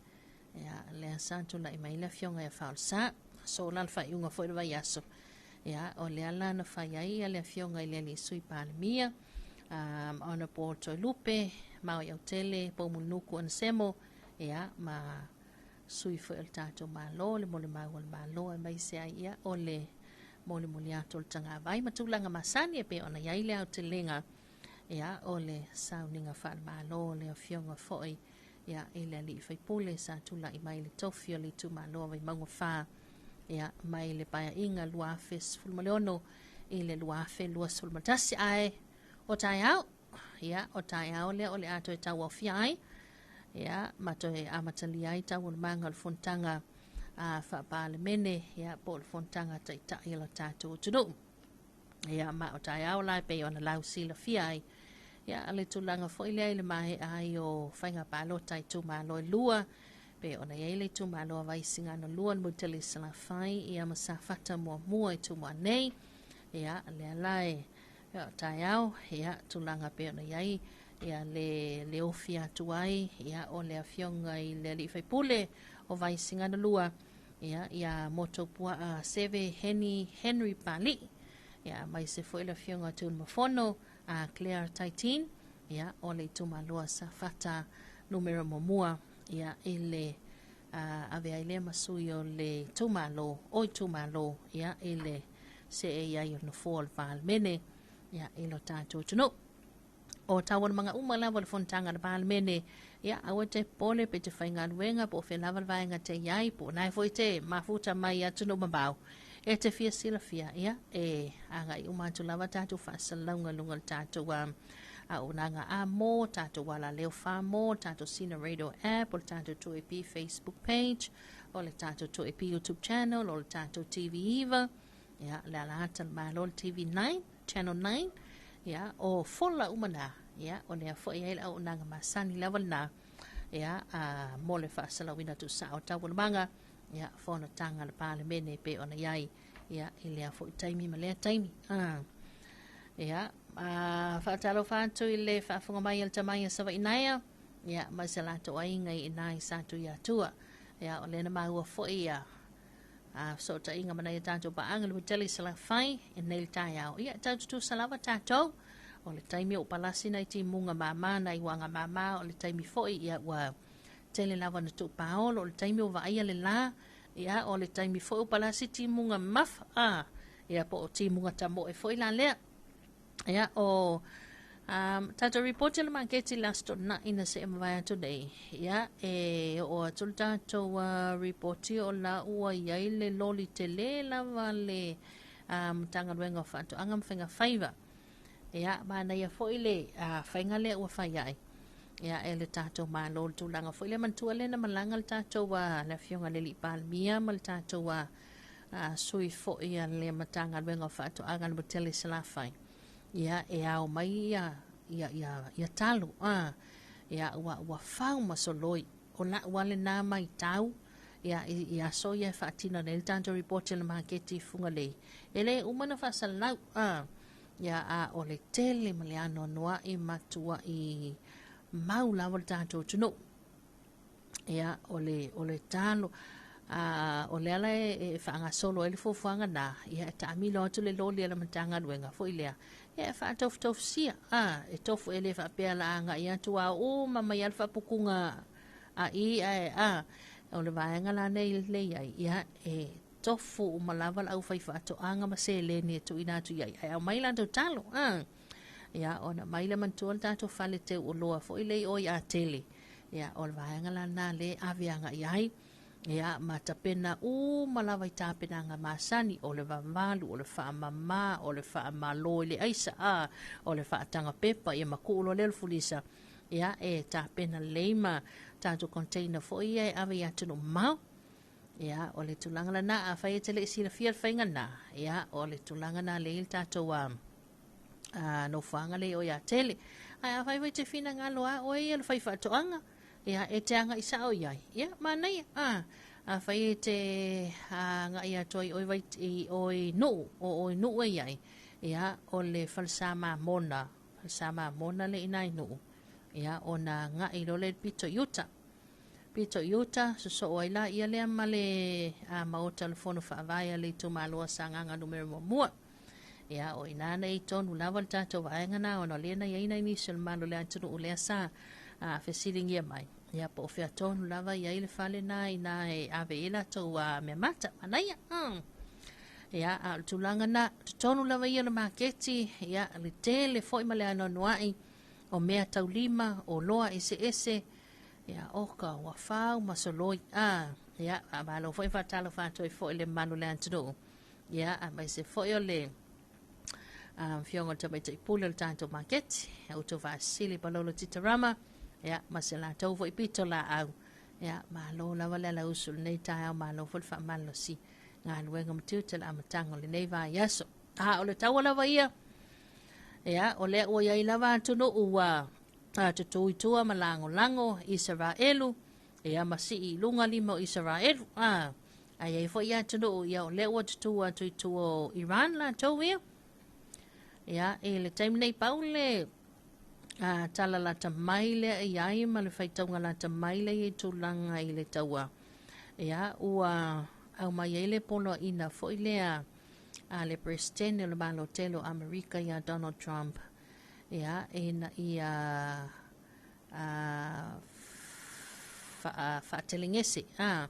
whaatelingese tūlanga pe o na iai ia lea ngai fo i leo tangata i fafo pe o lea ua warn mai e Donald Trump ia to tele o tangata Iran ina nofo tono fale masaili no fuanga fo inga e silafia e sefe ai ma malu pui ai la tau pe o le skaili lea na faya Israelu i tono Palestina le vaenga Hamas ia e ave se uma tangata lau tele ia o na take lo leo la tau oso fa inga na o le vaenga lawan Hamas but o inale sa fa nga ele Hamas ia tangata lau tele e vao pe tangata lau tele i no fuanga ia la tau te ai mai se lava ile taulanga casa ia ina ia tau fia ile tu pomu mai male anga ia tu pe os fa inga fita Israel pe tau va pena ia le atale tau vali mai ile tulanga le pe o le ua au mai ia se avea i foi ia e le telo tangata lau tele ia I vaenga tonu ia Iran le sekianga ia o sovainga a nga I tuai pe whainga le mai ia oi kua ma oi savai ma o a wange ingofo sisil taulanga o ina le ai e whaasanga atu ia le take da a Israelu ia bat wahalu le weekend ia o a nga I o sofainga ia whaitau a silia marifa se lau leo whai o ila tau na bali liwa nafi ia inisio vaenga tono Irani o sofainga foi ia a Israelu whaangai na ia la tau au penga tau fo ilea whaalele lunga le ea ia ele ngatal whanga ele o lunga le ea ia mai se voi lunga le sami ia o le foi mai tau ia tele la foi na ia inisio o va atau fo ia I lunga le sami la tau ia but o le au te leng o le tala nel taua o lo whaanga solo pea o lo whaawau pea le taimil nei ia Israelu anga ia Iran anga ia Israelu ia mai se le o atono o te tele ia kai pe o sainga Lucia o le o tutua o ia makolea I matu le o tutua Iran ia ai pe o le malo telo Amerika le lo o a ngai mai pea mai le o solo muli lana lango ia Israel mani so atu o pe ona lango ia Israel tai pe la o vaenga ia tai pe o Denmark ia o Kanata o Farani ia o Siamani ia o Italia o Initia ia la ititi lava na ia tunu o le ato Europa le o mautinoa ele Iran ele Israel ele o ia se vaenga o ia la no fuana tobia ia o le tele mala no e no se vaenga I lunga penga te whailang ia tātou te whaasoa ia ma tātou tala noa ia ia ele nei fo itaima le tai au a se marvara wati le o tasu 5 minuta le tona tālea o le tula ia e valu tātou se mai tātou whaafifianga nei tai au mai a taulanga tanga loa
Le polka la me lo fiso komisio ngā ruenga de malo.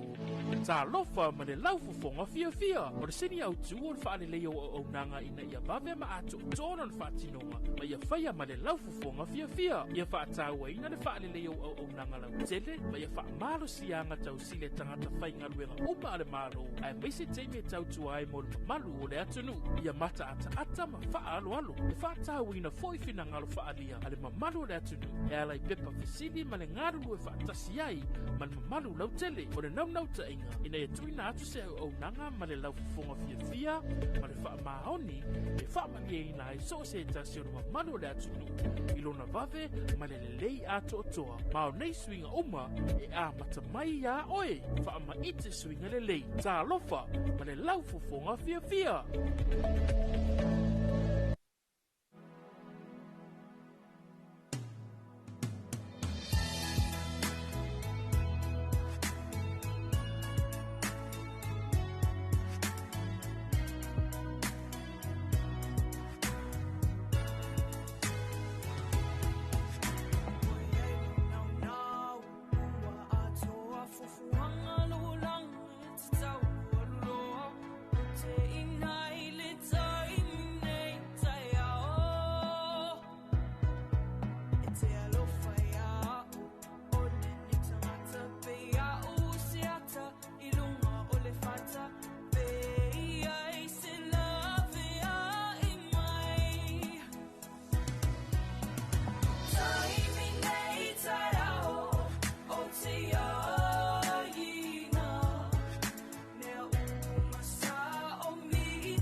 se ingo foi lalo se ki mai au fika ke leilo pulare mea kupurka mafukanga ia lai kange la e fafea fai mai sau kala auange ingo kole la ku mau pe lo pika awe ke fa alo solo ingisi kala fe me kanaka ku mai siava mo please kasi amo pika wa o fa ali kulele winga mo yo no fa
Ia, o le whawhiwhiangana le vaenga le tai au pei on bes e toile tamaita i a waina Yeremia taimi nei tai au wha mole mole wha tali mai. Ia, e na ua se malwale wati o lea ua toi 5 minuta le tona ta lea ia o le itu la e valu i le tautomala unanga ne le si fongo Samoa ia le lua api le nei tai au. Talofa tuai pe a whai nafta e maua mai a tātou whaasalunga ia i lunga o tātou whola masani wa talofa antu le sunga wa i moana seu malo tai au manuia ia malo lava le usul nei tai au talofa antu na i o mātua ia le tamai a le apai mulianga ma se nani le apai le awhio anga lauli i malo le soifua ma le langi mamaya o lua mātua God bless alo wa tele atu ia talofa antu wa i moana no la vale usu tiute mafaiva pe on nei tai au ua anginga fo i lunga penga te fa ilangi le manui o tau mafainga nisi o alo mfana wal tanto tunu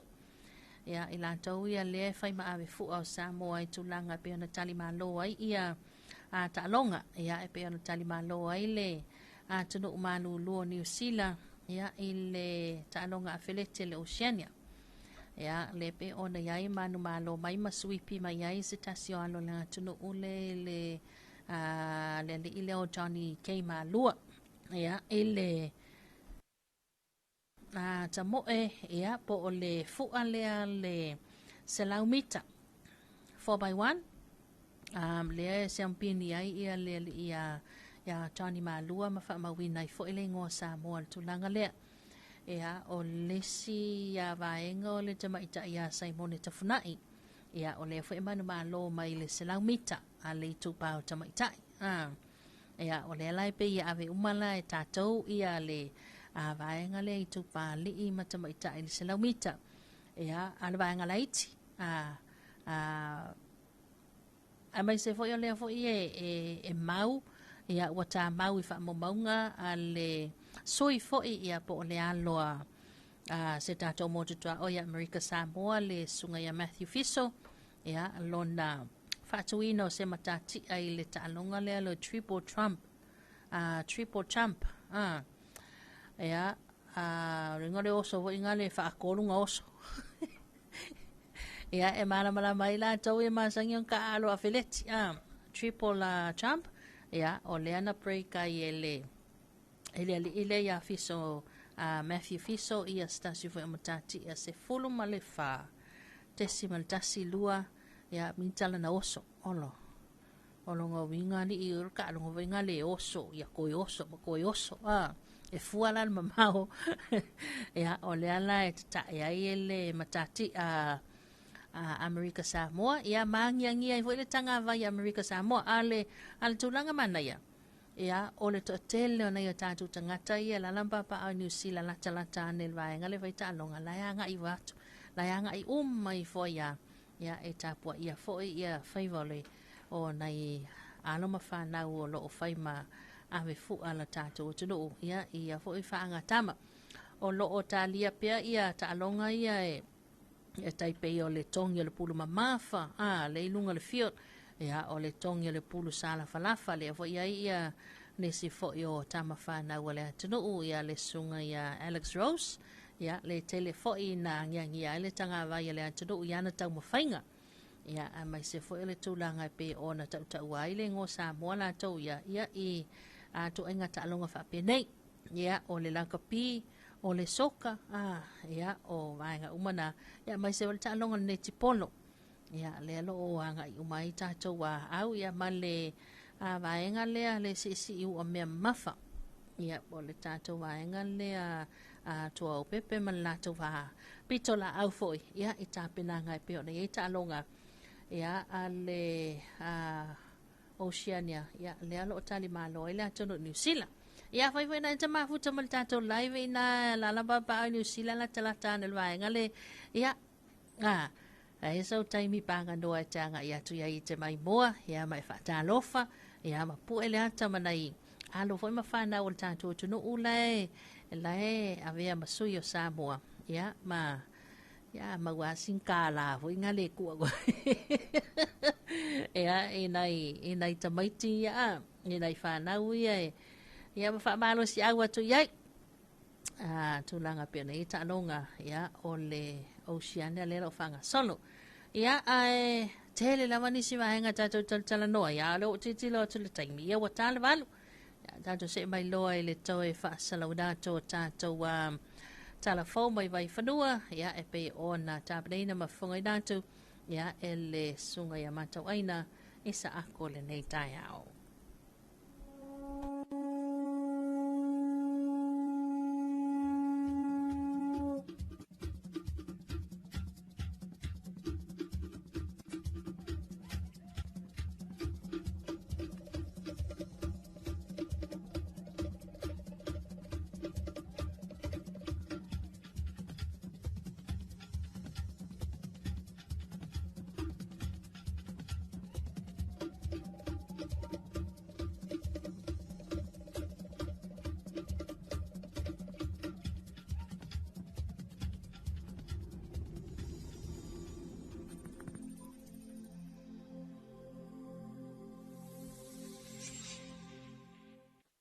Soifua manuia i le tātou atunuu, ai alo mai loa se whapoponga o talafou mai vai whanua. I talato mua e toa whaa talavou alii ua mōria nei re mtanga nuenga o leo leo whale pui pui ma leo le toe fuata ina, i le wha o ngā lima na whaia, i le asa wharai le watuna i se tase o aloia unga le eka le sia o le aupa ia o se ngā tai pe senga, o le wha o ngā lima na pue niso na mamalo le atunuu umatu ilunga o le upenga te whailangi, na whaingo fia i o na maua. O vai moso na tupuai, i tawhata whaala o whenga saloha i whemalanga i ngā taawale le piso le awala, ma na maua le whaamtalanga a le talavou na a fia, na te le isi la fia le mafuanga na uso whai ai o ia, e tau le lea nei e tofa ua maulia. Na maua le whasoasani mai se tase tau le lea na whaasau ina ai le na a fia, ma o le asa tona i na mawai nei na mauai, o loo manuia le alo e lea i fo ini manu anga. Ua whaafetaia le ofisa leo leo wa li ima whaipule, ai o le pula nuu fo ima matai o le awhiu anga vai moso, ina ua tali wawe atu ma whaingo fia i na maua le au whaatupu whaalave lave. Ua whaafetaia fo i le atunu sa li poti atu le whaafita uli, e leo alo fo i le tula whano, i le whaatino whaasalanga mo sa sitasi, e so sofa ina le saunga le mua le atunu u. O le vai aso nei le whaamue a matai ngā duenga o le whausia o le ofisa mo whaalewelawe e tutupu whaafu se i le motu i se la whai,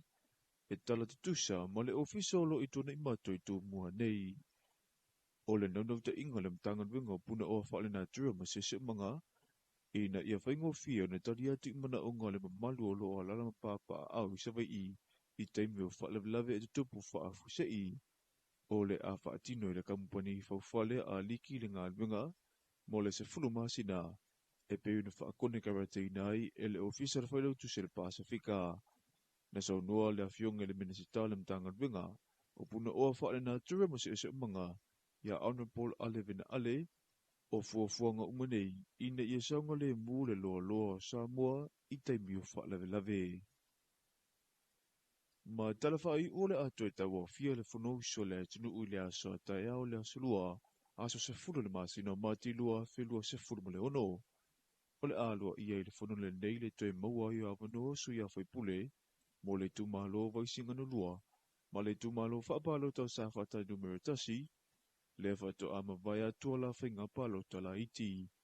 E iei tu la whono le atu e amata tala noa ina, ai meso lipo te whafonga ina, whatasi ai mle la sio whaina ngalo o suyo le palemene, o le a whelafo iai. O le atu li mata ia fo ia le to tele le whanutanga le neva iaso, ma e whaasara lautu usa o foi, e le ala ata le malo le TV iwa whaatasi ai mana le tio le malo le lua api. Malunga le Facebook, a toa ma le YouTube, ale nei lava ofisa whaasara lau i mulina u, i lalo le whaamalu, ale mtanga ruenga ofisa o ta inga, ma whaamtalanga i te kunolosi. Talafona mai vai whanua, manuia tele fuafuanga le nei aso.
Talofa lava. Yes, ua si tia le tau fesuia ingo tupe wha amamoli le Western Union, o lona winga ua whaateleina tupe tala. O le a whaitijia tupe wha o ngai lafo mai ai, ai te le o le a talaina. Ha whea nei le ofisa le #1 currency Western Union, pe wala au mai i le 250 mo nisi whaamtalanga i suinga maua e o taua fesuia ingo tupe a le Western Union.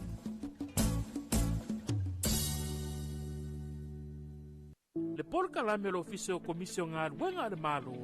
Talofa ma le laufofonga fia. O le sini au tu o le whaare leo o nanga ina ia vave ma ato tonon whaatinonga. Ma ia whaia ma le laufofonga fia. Ia whaataua ina le whaare leo o nanga lau tele. Ma ia wha malo sianga tau sile tangata whai ngā ruenga uma le malo. Ai maise teime tau tuai mo le malu o le atunu. Ia mata ata ma wha alo. E whaataua ina foifina ngalo whaalia. Ale ma malu o le atunu. E alai pepa fesili ma le ngaru e whaatasi ai. Ma le malu lau tele. O le nau ta inga. Ina ia tuina atu se au nanga ma le laufofonga fia. Ma le wha maoni. E wha mangia ina ai so se tasi o le malu o le atunu. Ilona vave ma le lei ato otoa. Ma o nei swinga uma e a matamai ia oe. Wha ma ite swinga le lei. Talofa ma le laufofonga fia.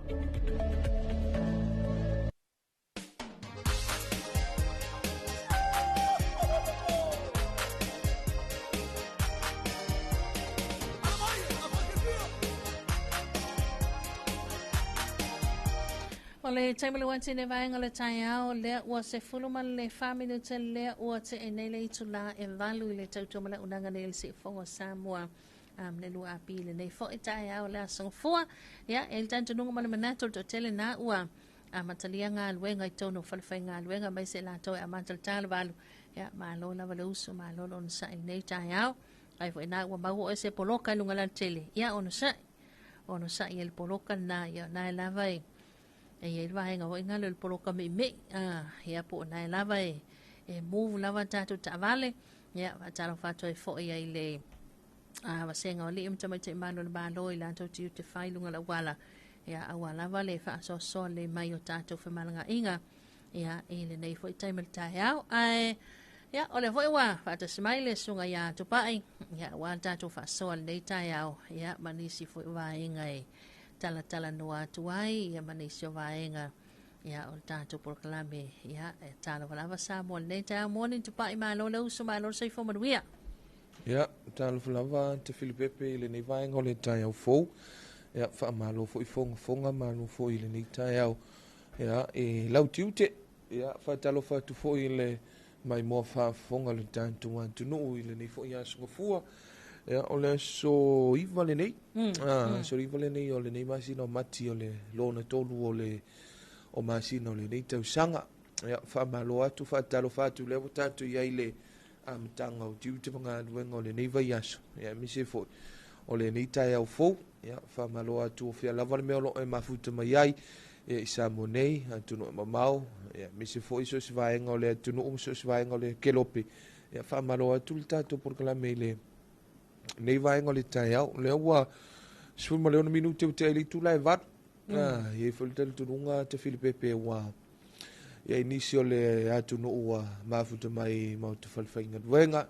ia inisi o nanga ia mise lava i la tau ia matalia ngā luenga li tu lai vanu pe i o pisi nisi o whala potutonga tuma oti ma le tele o nanga ia pe o li tu lai iwa lea e amata uma i lava ia tulanga o ngā luenga e mta ngā luenga le malo ia mise foi whala potutonga ese ia tātou atunu whamaro fo tapo inga maua nei tinam tamama tua ni tai au malo lava le usu mana ia le lanu whaanua nua lo lai ale po tamai tau atu pili te a leilo whaanefu le se whaanene fo o le pe ua tau wa fiel fulu tau la vea fulu ia o le lava e tau mawhai mai lava wane i whapea fo i lele sa oi tamiti awangi malor mai ki o ia e malor mai ia wala awana ia se ko sau awangi malor mai ia o ia e malor mai awale fiwe mai awale fiwe mai ma le si foi me a we fa longo ko fa kiringa mai a le vai fo mai ia e vai o fingo fie o le formula nga ko mala mala melta to tu awangi malo mai ya oi ia malo mai a ovalo lo mai alu le vai fu mai sei au mai na se recipe ngale wa o oi ia ile tau singa la longa se ngase le ia ia ma ia fa pera lo fulu ia ka ngal wenga lai ki fo ko ko faia a pe sula ko mikia fu le ofu sui okay ia a fa pe o le wa a vele ngo pe ngiva le ulu pe ia ingu fo la au ma lo a wo fa kele inga wa if you fa ia ku vai nga no for fa ia alu le vai fo ma alu le vai fo ke sawa ke venga venga pe fa pe la nga o le ke fa nga venga wo if you fa me nga ia a wo fiu lo ngo fo lo la fa ke wo pe silva ma ai ron fa pe o nga ke fa ia nga e o mai ala wo ngo fo fa me le ai fa ma lo wa ku lo fiu nga wa ka nga se ala ve me wo le atol o le akofo malo siltino ala malosi ngore ngolo le isu tu lo tai au mal de fatale tasi voi le kare le vola vanga ia ala sa fa tuanga ia ina fana waonga ia mai se lava le mai tau ia anu lava fa mai mo to sau usa la ofisi o lo sa on fo mai ya wa ta la no fa pe lo ta la no fo mai male ya malana client ne ya va pe na ya no fa na ya mai lo ka mai ki si lo fa ngo ful fali o la ku ka mai ki wa man ko ka mai kiki la la kiki ka ko solo maula vale ya afa ya ko ma ku le la uso fa fo mal kable awe ke le la awe ke ka alo ngai ki fa mai mai oi re ai sorry stonat mo ko ngalo ka mai ki o nga ku ua le a onga we va ai la vilinga wa ka kamanga me mamo mai ai nga kan ma lo nga orang kalo ana to lang ho ile tanga tanga wafta pa ya se ala mena wa va pe to mafta pa ya bule awe ai fa longo kwa wa ka fale ko ya o fitinga tu pele ku pele ai wa a fa me al fo kwa ngal fo mai ya fa longo le fo kwa ngal fo mai na ya to pa ile wa ma wa fo i lungo penga ta fa ilangi le wa i a le mtanga wenga leo ya tala vo ia to fa le na angi ngai lungo penga ta fa ilangi fa la vele na fa sele tali ya o nga pesenga ia le no vai tu e pe al po le sto na le no mai pe po fam talanga le na o le me ia o so la vai la ngona na wa o ke le ro plan me fai folta me titi ia o nisi au tala sala tua ia na tau fa longo tu fo ia wa ban tu mele o tala le ia mai pule vol kanga ka fenga na kala ese uma le story sa le story ale usala ka ika kom foi la e ka ku fa kasima ka summarize foi pe le po fe le story sa ya nisi o tala vai me pe ia lo tamititi le na mafuai me e pe se vesi na mafu se si tamititi a ngom posco ale ala pe wa fa ina tu ila masi alo pe senga le au te o fola wai au fika yel tonginga o tambasko e sam me maka ale wa fasin sam wanga e me la fe me wa pu e kulo le video wa al ese ele le kamiki ki ton posko le o nisi o tala sala tua o no nisi o vai nga fu sa o tau to mo fai tau e fu ai o nisi na vai ai o me ai le se me la so na fai futa miti a onga ya awale me mo ya nisi o tala ia nisi a matu foi man nisi tanga tama tu foi me se solo mua ya tanto te ke le fia foi an kana ngale al matu al lungo tatu por kala mine si la fia le tunu ya ai batu foi ya fa tuanga ya me se foi ya ta tele lo foi por me foi na ma foi si le pesenga wa ye tenga me o la ke savali o ia fa ke ngana puka ika o la ku mai ka mai ki re o nga foi le ma ka mai ki le tupulang ya ke re o vala o isa ka kala ia langa mai lo ko nga me fa pena ai ene re na vale va tu fa to nga foi le ya ta u wa sa nga le muma ma o foi des ka mai ki Fusul pengi. Mai mau po pen le fonga. Mai mau ia me ngai hot cover. Mai mamo me o twink ma me. Ole e umale aso ele kakara le twink malulu ya mana ya o tulanga na pe ona ye ole wa ole la wa ya ole foi na moli ele fa tai leo ele pule anga malo le mfai pule Io ya wal vai na o vai fa tai foi I no mafio anga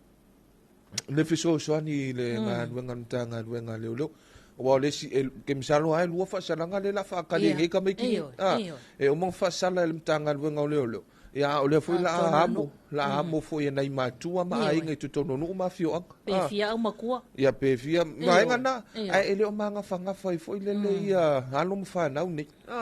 ai me sia tu planga lo mo yer ki o mo ka e fai ala kalau tu pulanga vai tau nei so ma wa fai te sina sa au le va enga tu pa ina o tau ma ua fa pe na fa to fa pa langi el tamai titi oi fa mai bye see ya ole fa swai pulanga bye see ya la va pe po see ya vo inga le se swa fa tamai tai ale u inga le see you ya la nga vo inga le see ya ya te le la pole alfa winga nga wa ri Ve tu foi le li te vil pe pa o le kele yo fam talanga a wa so se fa la velavi so le e si dia ka ku ka di fa ka di le mtanga wenga leo ma o alava me su le ya al mele fa ka ka puse ka vale me le langa si ser ka vale le ka sa mai uka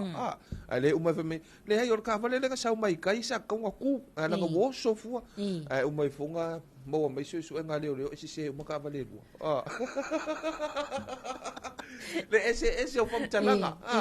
tau fai tete foi le tatu wa tu nu va ngana wa le foi ya tele na afia ide le fai o fam talanga si se fai o fam talanga si se me se fa la tele va peni Malo, ya tato wa oni se vaenga fa so matala no tato por klamel sunga ya tuen to pa tato se mastato fa vi fianga ya ole nei vaenga le taiao.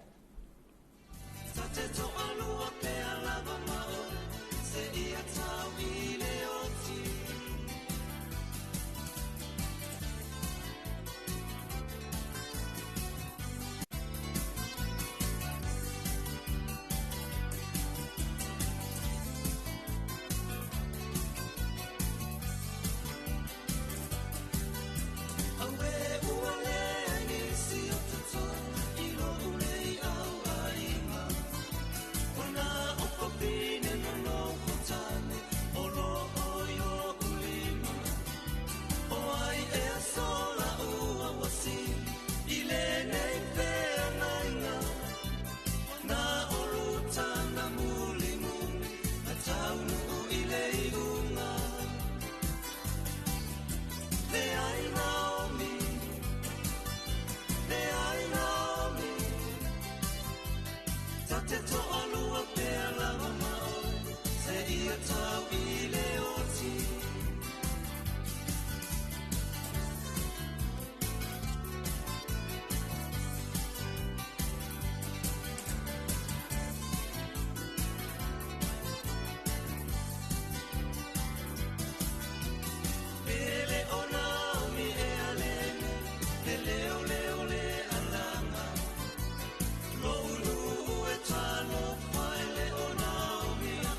le wala leo numero tasi Samoa. 2AB le si ufufongo Samoa. Vala au mai le vaenga le maketi. Mo sau whaala wiloa e fia whaia i se tau whaamali loto. Maua le whamama avenga. Mo oe malau bisinisi. Ua so ai Samoa. Amerika Samoa, toke lau, male lalolangi atoa. Ia na la leo a mo 5 whao. Wha mo iwa tasi tesi male tasi. Iwa lua tesi male tasi. Le tasi o fitu tesi male wha. Vala au nei loa i le telefoni. Valu whalua ono tasi fitu. Ma whaafesili mo le vaenga o whaalau iloa. 2AB le si ufufongo Samoa. Numero tasi.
O le whawhiwhianga na le vaenga le tai ao le webese tama mateine a Leone High School mai Amerika Samoa. Ia, e le nei tai ao le ata lava ma le laufonga fia. Ia, whaamaloa atua i le tongani atasi. Ai nai no uli mena ia inga mai so tamai a sale moa.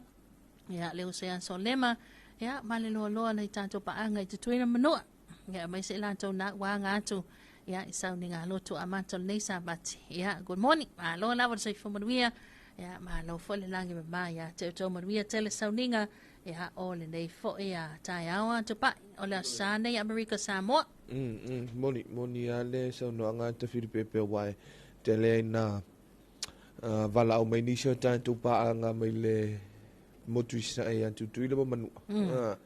ya mai foi family anga fa Talofa le ngatai Samoa ne me se foi o tu mau pe la na mali e foi ya lau fa malo ma lau fa Talofa wa Lobo pena ia le asale Rick Samoa. Ia lena tulanga na pe ona yai. Ia o lo te ai tawa tua tu pai pe ole mau se lu so tai nga matai pe tai ala stu langa pe ona yai ale wa mai le uso ya tai pe tai ya tu bai e ana vidi mai ana po i ole ala se kala o le tulanga le tātou fusuanga o le fusuanga nei le ano Samoa wa iai nei fete ina inga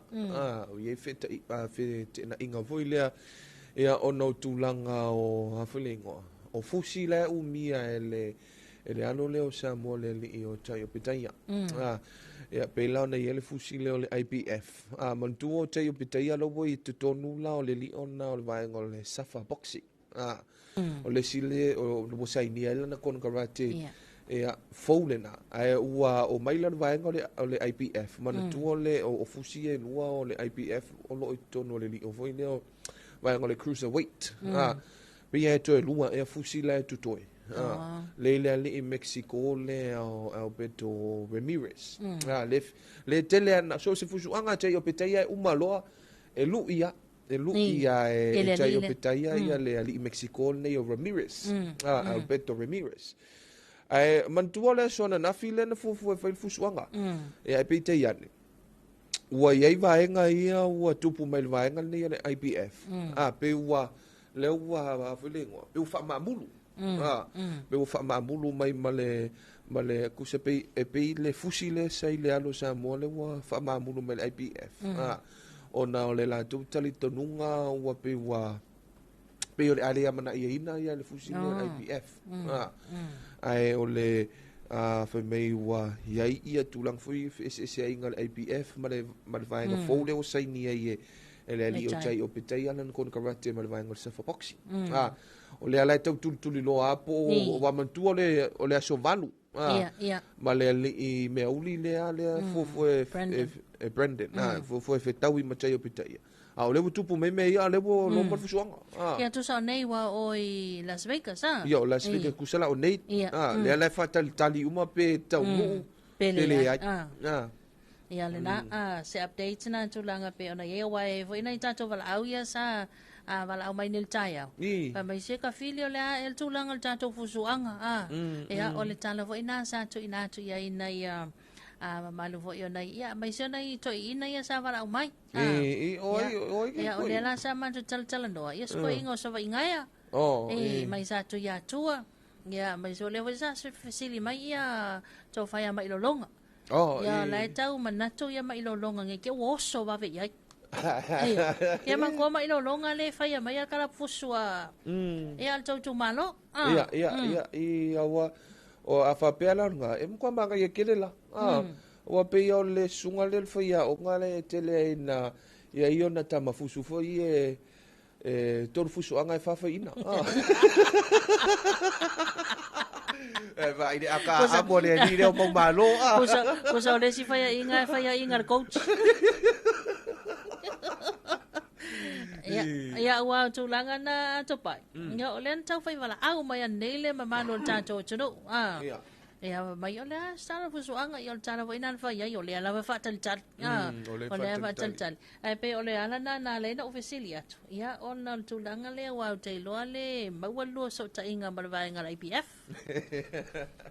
ia ole na wa pe ole mele ole tuli lo va nga ni wa o le malie ia o le tala o le alofu i leo Samoa le sunga ia tai o pitaia fai mai o lana iai tonu o le taleni nei o le fusuanga po le faipelenga e le whapea na o le tupe le ta alo ai wa ele o le toa tele o isi o le au fusu o le lalulangi e o loi tūlanga mōlulunga fusu loi le tupe ia ai le fusu le taleni le alana fai mai lo le anu ni o tai o pitaia le ai ese mai lana ia o ngai ia e tala noa ala na ia tau mawhainga ia o lana tāleni ia ma le tāpua inga maufu i lea alo nā tunu e matua o Samoa ma Ausitalia ia tunu o le alo ni ia o le tulanga e tatia e sen tame e se la malvaenga le talonga wa na ne hol tato por kala me le tulonga talonga Ia a se tūlanga hoi la le update mai o tātou tama whanau ia o ka waia kore i le sau i lumar ko inga o Malua o Johnny. Ia. Manta mai tai o tafunai. To bai. O le tūlanga pia nei tātou tālonga na? Ia, o le tūlanga le na. Ma nei ai o tamo whainga nei along whanau ia o mantua o le tamilisanga nei le whaitono New Zealand. Nei ei tamilisanga Ferretti nei. E pei o le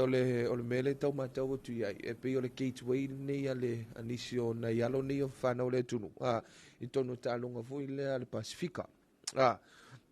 E mantua le alo nei o Samoa. Le ali nei o Johnny Malua. Le sa longlongo a fui teimi o Ferretti a onga. Le sa alu ia Johnny Key. Le na onga mele a onga le sanga tu Yosefu. E pei la o le ua a fulengoa. Ua whaasolo anga i luma maanga i luma langa tāleni. Tūlanga fui lele o tūlanga o Ferretti. Maenga whapena. Ma o si tūlanga le whapea hawia aina o Johnny Key. Umaifo mo mai si fam talanga mi si fam mo ole foi mane to mo foi nga tamaita ta funa tu ala ole ia i foi tonu i talonga nei ia le alo foi le Samoa le na manu malo mai le World Athletic i tulanga i le velo pulu salafalafa politiscus Alex Rose mana tua le tulanga mo walunga le na wa Hawaii ia Samoa i tulanga Athletic met i talonga tau track events. O le alo lea o Samoa i Alex Rose. I le talonga leo le discus. Mana tua Alex Rose lea na pine apa mea. So ia Alex Rose. Toi titi a ma tau. Kusa leilo kingo. Ia le leila Alex Rose le molan tupi. O ia atu pai. E fio lolo a sena me. O tele fala me la me ko le se kupe. Ia e fa malo tanto tunu. Ia malo foi tapu ai malo titano. Wa so ele ia se foi vai fa pe ele silita ina lo tapu. Malo tupa ia ni sina vaenga e pe ona ia ile tato fa soa. Ia tulanga tau talonga au te loa. Ea, o leanga i mei tātou wala au. Tātou se atu tātou whaafianga. Ea, whaawawai leo tātou ona tātou umalolo tātou pesele la tui nātu. Ea, tātou se mai loa i tātou whaamanianga soi fomas whanau.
Talofa lava. Yes, ua sitia le tau fesuia inga o tupe whaamomoli le Western Union, o lona winga ua whaateleina tupe tala. O le a whaititia tupe whaonga e lafo mai ai, ai te le o le a talaina. Ha whea nei le official e number one currency Western Union, pe vala au mai i le lua lima ono lua tolu, mo nisi whaamtalanga i suinga maua e o taua fesuia inga o tupe a le Western Union. Tai milo ente ne vai ngol tai au le o toi se fuluma le lua midun tele tona tale o le itu la eiva ya o le solona iva le masina matia tupa itu la ngapia na ya soi fomas fana moni a te Filipe i tu langa o la to wi fa man fa na tuina soi fomas fana ya fa man wi a tu i lo tato wa tunu ya me se foi ya o Samoa to le ngata i Samoa nei ya ai me so tu ma mau ya fa man wi a tu tato wa por kala me o le Talofa Samoa ya o to wa soi fomas fana a fa pe ti wo mi se tu lungo le tato por kala o le mo fai ona tu ina mai family anga o soi forma su fa na u lungo le tato por kala me foi le longo le tabu fiafi ya wa le sina va nga mo fai ona tu ina mai lo fa salaunga ya mai maleata ya fai la iona tu fatasi e pule a oi pe voice oi pe voice e tato ya lo family anga ya ise tau family loto o le ale fai atu se tau ngo fia po se tau ngata o le tau fama di lotu fama venga foi ia ilo paketi o se wala le foi le fa pe o si o matua le la foi le ngoa le la fama na pe fatitinga po nei ale wo e fiu e ma fo foi le po le asi me alofa wa ko kiki aso o mai e ke fai me alofa ia lo makua ya le por cara me con le longo el tobo fiafi e lo makua le la koronga e ka ulola ia ki TV va fai ala ia sa ulola ya se ulola se felo me go que ala ile fel me ai ki ro ai sa foi un ino we vai lo ma foi mai ya wala ya ro se ulola ka TV TV al malo ya wansila ya ya wala e alena tulanga na pe ona sa ta we tu pai ya o tato fa mania nga o soi formas fa na ya po la fo sia so fa mana tu fa ilonga ina ya ele nei fo ia so fo le pa u ya ila so i vol masino mati ya o tulanga na ai mo ina to ya la to soi formas fa na happy birthday man we tele o to was soi forma to was fa na ya tu pai fa mai ama ya ta por kala me talo fa samol nei tai au yo ya ole na ya mantu ole tato por kala me la vai le nei ole longo pu ya li ole tato wa tunu ya me se foi ole te to wai nai fa fianga musika sui fe filo ya me se foi por kala me ole nei tai au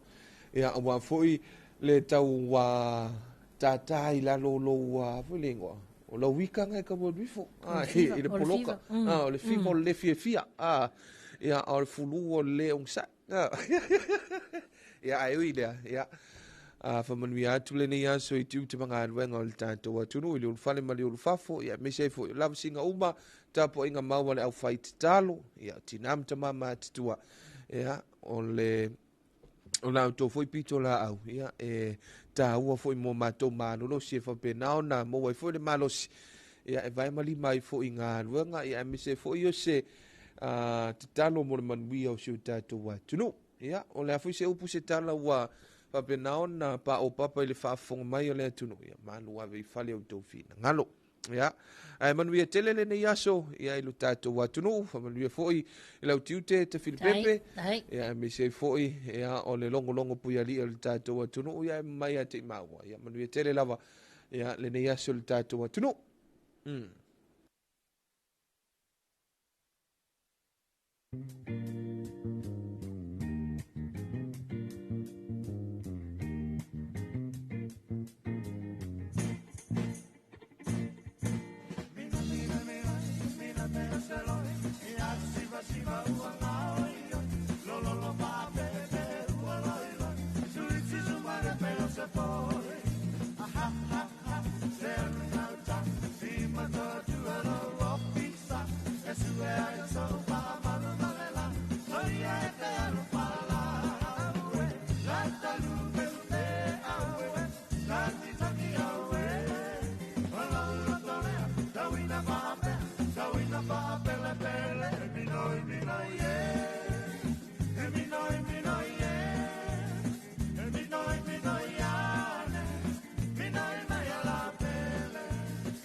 O le whawhiwhianga na le vaenga le tai au, le whebesena le 5 stars in ua toi 5 minuta le tona tali o le itu la iwa. Ia, le ua sauno atu le sunga atu pai foi e tau lunga. Ia, le tātou porkalame tāna walawa Samoa. Mo le leo le nganga whaaftaite le lava i le langolunga somalo si mai. A le bulenga ma le uwhainga luenga. Ia, a le kampani le Fexco. Ia, ila la umalawa le Western Union. Ai mai se foi o le tātou #1 currency Samoa. Ia, pe ona tu mai la tu tau au. Ia, la to au nanga tau tala tupe, la fo tupe, fali liu tupe. Ia, mai se foi le au o nanga fo ile tala ina le pensione le au matatua. Ia, mana onga fai so oi. Ia, so u malawa, so o se la la. Ia, e lo tātou tunu ua pe ona iai. Ia, mai se foi o tunu o mau. Ia, pe ona maua tātou whasa launga ai. Ia, ole a Moses wa pongo le tātou pokalame tāna walawa Samoa le tai masani tāle ono le tāu mamua. Manu tale ina fo whanga mawhaiva pe ona iai nei aso tātou tau mawai. Whai ul tātou pokalame. Ia, ole tāna walawa Samoa. Ia, ile whaafiafianga mai le au besea whaanana Jerome Gray. Lau Samoa matalasi. Ia, tāle le itu la iwa tātou se mai. Ile tātou sota inga tu sao. Male le teo whaamamalo ni sila manuia tele nei aso. Tau whaasei fua. Ia, mo ila tau lo maua tātou whaasalonga ni kupenga te whailang.